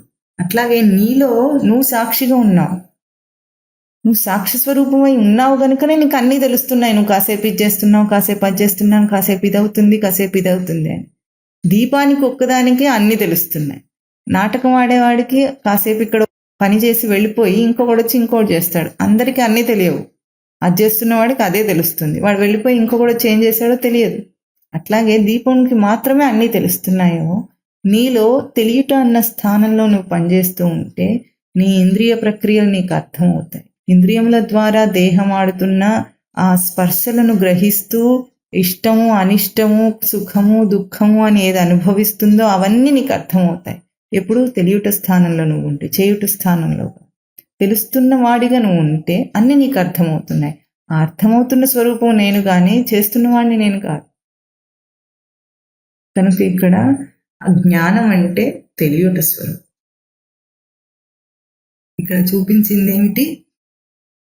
జ్ఞానం వల్లనే మోక్షం అని మొదటి నుండి ఇప్పుడు ఇది 4వ శ్లోకంలో ఇక్కడ శంకరులు మళ్ళీ ప్రతిష్ఠ చేస్తున్నారు. ఏమిటంటే అజ్ఞానాత్, అజ్ఞానం వలన అవచ్ఛిన్నాహ ఆత్మను, దాన్ని కేవలం అది నాశం అవ్వటం అంటే జ్ఞానం చేతనే తెలుస్తుంది అన్నప్పుడు ఇంకొకటి దేహధారిగా ఉన్నవాడికి ఒక కుతూహలత ఉంటుంది. ఏం కుతూహలత ఉంటుందంటే దేహాన్ని ప్రక్రియలో ప్రవర్తింపచేయటం అనేది. ఇది సాధన కర్మ దాకా స్పష్టంగా సరిపోయింది. అంటే బయట చేస్తూ చేస్తూ వచ్చి ఇప్పుడు సాధన చేయాలంటున్నాడు, చేస్తున్నాడు. కానీ దేన్ని కోరి చేస్తున్నామో దాన్ని గుర్తించకుండా చేయటం మీదనే మన దృష్టి ఉందనుకోండి, అది కర్మ బంధం అవుతుంది. దీన్ని తొలగించుకోవడానికి మనం ఏం ప్రయత్నం చేయాలంటే, ఒక సాధకుడు తనను తాను తన స్థితిని అంచనా వేసుకోవడానికి, కేవలం తనను గుర్తించడానికి, ఏ స్థానంలో నేను ఉన్నాను ఇప్పుడు అంటే 24 గంటల్లో మనము ఏదో ఒకటి చేయకుండా ఉండలేమని. నహి కశ్చిత్ క్షణమపి జాతు తిష్టతి అకర్మకృత్, ఏదో ఒకటి చేయకుండా వీడు ఉండలేడు అని స్వామి చెప్పేశారు. ఇప్పుడు మనను మనం చూసుకోవాలంటే ఏదో ఒక పని చేస్తూనే ఉన్నాం రోజంతా. ఏదీ చేయకుండా తను ఉండగలుగుతున్నాడా? ఒక క్షణమైనా ఉండలేకపోతున్నాడా? ఒక సాధకుడికి ఇది బాగా తనలో తాను గుర్తించాలి. ఎందుకంటే చేస్తేనే తెలియుటలో ప్రవర్తించడం అవసరం లేదు. చేయుట తెలియుట అన్న 2 ప్రక్రియలు చేస్తున్నప్పుడు చేయుటలోనే తెలియుట అవసరం లేదు. తెలియుట అన్న తెలివికి చేయుట ప్రక్రియ అవసరం లేదు. ఇది పోయిన వారం మననం చేసినట్లు కర్మ నుండి ఉపసంహార స్థితి. ఈ ఉపసంహార స్థితిని తాను తరచి చూసుకోవాలి. ఎందుకంటే ఆత్మ అనుభవం రావటం అంటే ఏదో ఒక వెలుగు వచ్చి సడన్ గా ఇట్లా వస్తుందేమో, ఆ వెలుగులో నేను తెలుస్తానేమో, అట్లా ఏమి ఉండదు. తను ఏదైతే చేస్తున్నాడో అది చేయకుండా ఉన్నప్పుడు తన లోపల ఉన్న తన ఆత్మస్వరూపం తనకు అర్థమవుతుంది. అదే ఇక్కడ చెప్తున్న అర్థం ఏమిటంటే, నువ్వు చేసుకున్న ఆచ్ఛాదనలు తొలగితే ఉన్న స్వరూపమే అది. మళ్ళీ మనకి ఏదో లోపల నుండి ఏదో లైట్ వస్తుందేమో, ఏమన్నా అవుతుందేమో అనుకోవద్దు. స్వయం ప్రకాశతే హి ఆత్మ అంటే ఏదో అవుతుంది అనుకోవద్దు. దీన్ని గుర్తించడానికి హిందీలో ఒక సామెత చెప్తారు. సాస్ బాకీ హే ఔర్ తమన్నా అగర్ నహీ హే తో వహీ మోక్ష. సాస్ ఖతం హో గయా ఔర్ తమన్నా బాకీ హే తో వహీ హే బంధన్, మరణం, మృత్యు అంట. అంటే బయటికి వ్యక్తం అవ్వటానికి ఒక తమన్నా అంటే తపన, బయటికి రావాలి అనేది లేకుండా నేను ఉండగలుగుతున్నానా లేదా? తమోగుణంలో కాదు, సాధకుడి గురించి చెప్తున్నాను. తమోగుణంలో కాదు, కర్మచోదన. దీన్నే జ్ఞానం జ్ఞేయం పరిజ్ఞాత కర్మచోదన అన్నాడు స్వామి 18వ అధ్యాయం. అంటే కర్మకు ప్రేరేపణ వస్తున్నంతసేపు త్రిపుటిలో ఉన్నామని అర్థం. అది లేకుండా ఉపసంహార స్థితి. ఆ ఉపసంహారమే తనకు విద్యా స్వరూపం. చేయి పని చేస్తేనే చేయి ఉన్నట్టు కాదు, చేయి పని చేయకపోయినా చేయి ఉంది. అట్లాగే తెలియుట అన్న నా స్వరూపాన్ని తెలుసుకోవడానికి చేయుటలోనే ప్రయోగం అక్కర్లేదు. ఇది కర్మయందు ఉపసంహార స్థితి తనకు. అది జ్ఞానం అంతే.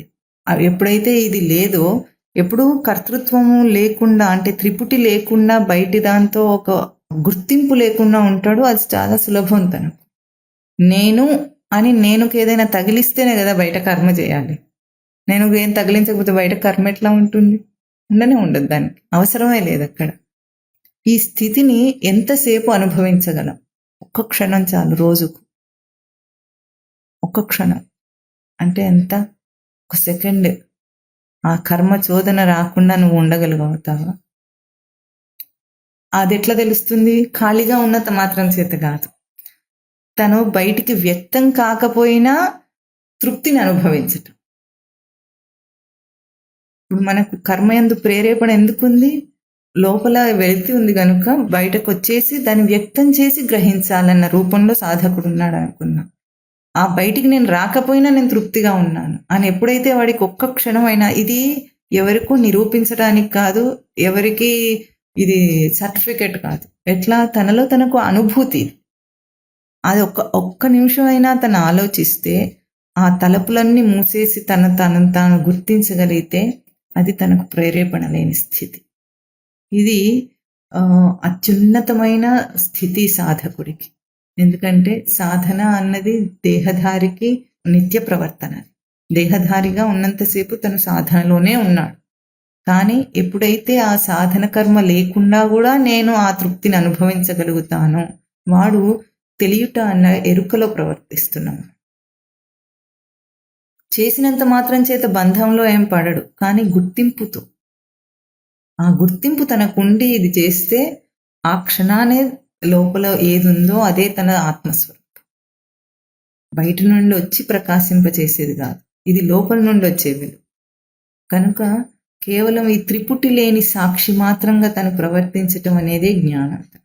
అందుకే ఈ జ్ఞానం అనే అంశం మీద శంకరుడు ఆత్మబోధ అంతా కూడా జ్ఞానం యొక్క విశిష్టత చెప్తూ వస్తున్నారు. అక్కడ వేరే సాధనలను ఖండించటం లేదు, వేరే సాధనలు అక్కర్లేదని కూడా చెప్పటం లేదు. కర్మ అక్కర్లేదు, భక్తి అక్కర్లేదు, ఇవేవి చెప్పలేదు. ఆయన చెప్పింది ఏమిటంటే జ్ఞానం యొక్క విశిష్టత. ఆత్మ అవగాహనకు చివరిగా ఆ స్వరూప అవగాహనకు కావలసింది ఎరుక మాత్రమే. ఎరుక లేనందువల్లనే వీడు జీవుడయ్యాడు. ఎరుక ఉంటే తన స్వరూపం తనకు తేట తెల్ల. ఈ భేదాన్ని ఆత్మబోధ గ్రంథం బాగా చూపిస్తుంది. ముందుకంతా కూడా ఇటువంటి ఉపమానాలే. ఆయన చెప్పిన అన్ని శ్లోకాల్లో కూడా జ్ఞానం అనే పదము, విద్య అన్న పదం చేత ఆ విశిష్టత చూపిస్తూ వచ్చారు. కనుక సాధకుడు ముందు ఎరుక గుర్తించి ప్రవర్తించటం అనే ఆ స్థితిని అభ్యాసం చేయాలి. ఎట్లా ఉంటుందంటే లోకంలో ఇంట్లో ఇల్లు అంటే ఎట్లాగో ఎక్కువగా సాంసారికంగా ఉన్న వాళ్ళ ఇల్లుతో పోలిస్తే ఎట్లా ఉంటుంది, ఒక ఇల్లాలన్న ఆవిడ ఉంటే ఆ ఇంటి తీరు ఎట్లా ఉంటుందో, ఆవిడ లేకపోతే ఎట్లా ఉంటుంది? అందరూ అన్ని పనులు చేసుకుంటారు కానీ చిందరవందరగా చేసుకుంటుంటారు. ఆవిడ ఉంటే ఒక సిస్టమేటిక్ వేలో అది రన్ అవుతున్నట్టు బయటవాడు వచ్చి చూసి చెప్పినా అది అర్థం అవుతూ ఉంటుంది. ఎట్లాగో అంటే తను ఉన్నంత మాత్రం చేతనే ఎట్లాగైతే అన్ని కంట్రోల్ అవుతున్నాయో అట్లాగే తన దైహిక జీవిత చర్యలన్నీ కూడా తను ఉన్నంత మాత్రం చేతనే జరగాలి. అప్పుడు ఎట్లా ఇల్లు సర్దినట్లుగా ఎట్లా ఉంటుందో. పిల్లలు ఎట్లా చేసుకుంటారు పనులు వదిలేసి వెళ్తే? అన్నీ తింటుంటారు, వండుకుంటుంటూ ఉంటారు, అన్ని పనులు అవుతూనే ఉంటాయి, కానీ సర్దినట్లుగా ఉండవు. ఎట్లాగో ఆవిడ ఉంది అని అర్థమైపోతుంది ఆ ఇంటికి వెళ్తే, లేకపోతే ఆవిడ లేదని అర్థమవుతుంది. ఎట్లాగో తనలో తాను ఉంటే తన జీవిత ప్రక్రియ ఎట్లా ఉంటుంది, లేకపోతే ఎట్లా ఉంటుంది. ఆ ఉన్న గుర్తింపు తనకు కానీ బయటవాడి కోసం కాదు. ఇది తనలో తాను ఆత్మను అవగాహన చేసుకోవటం.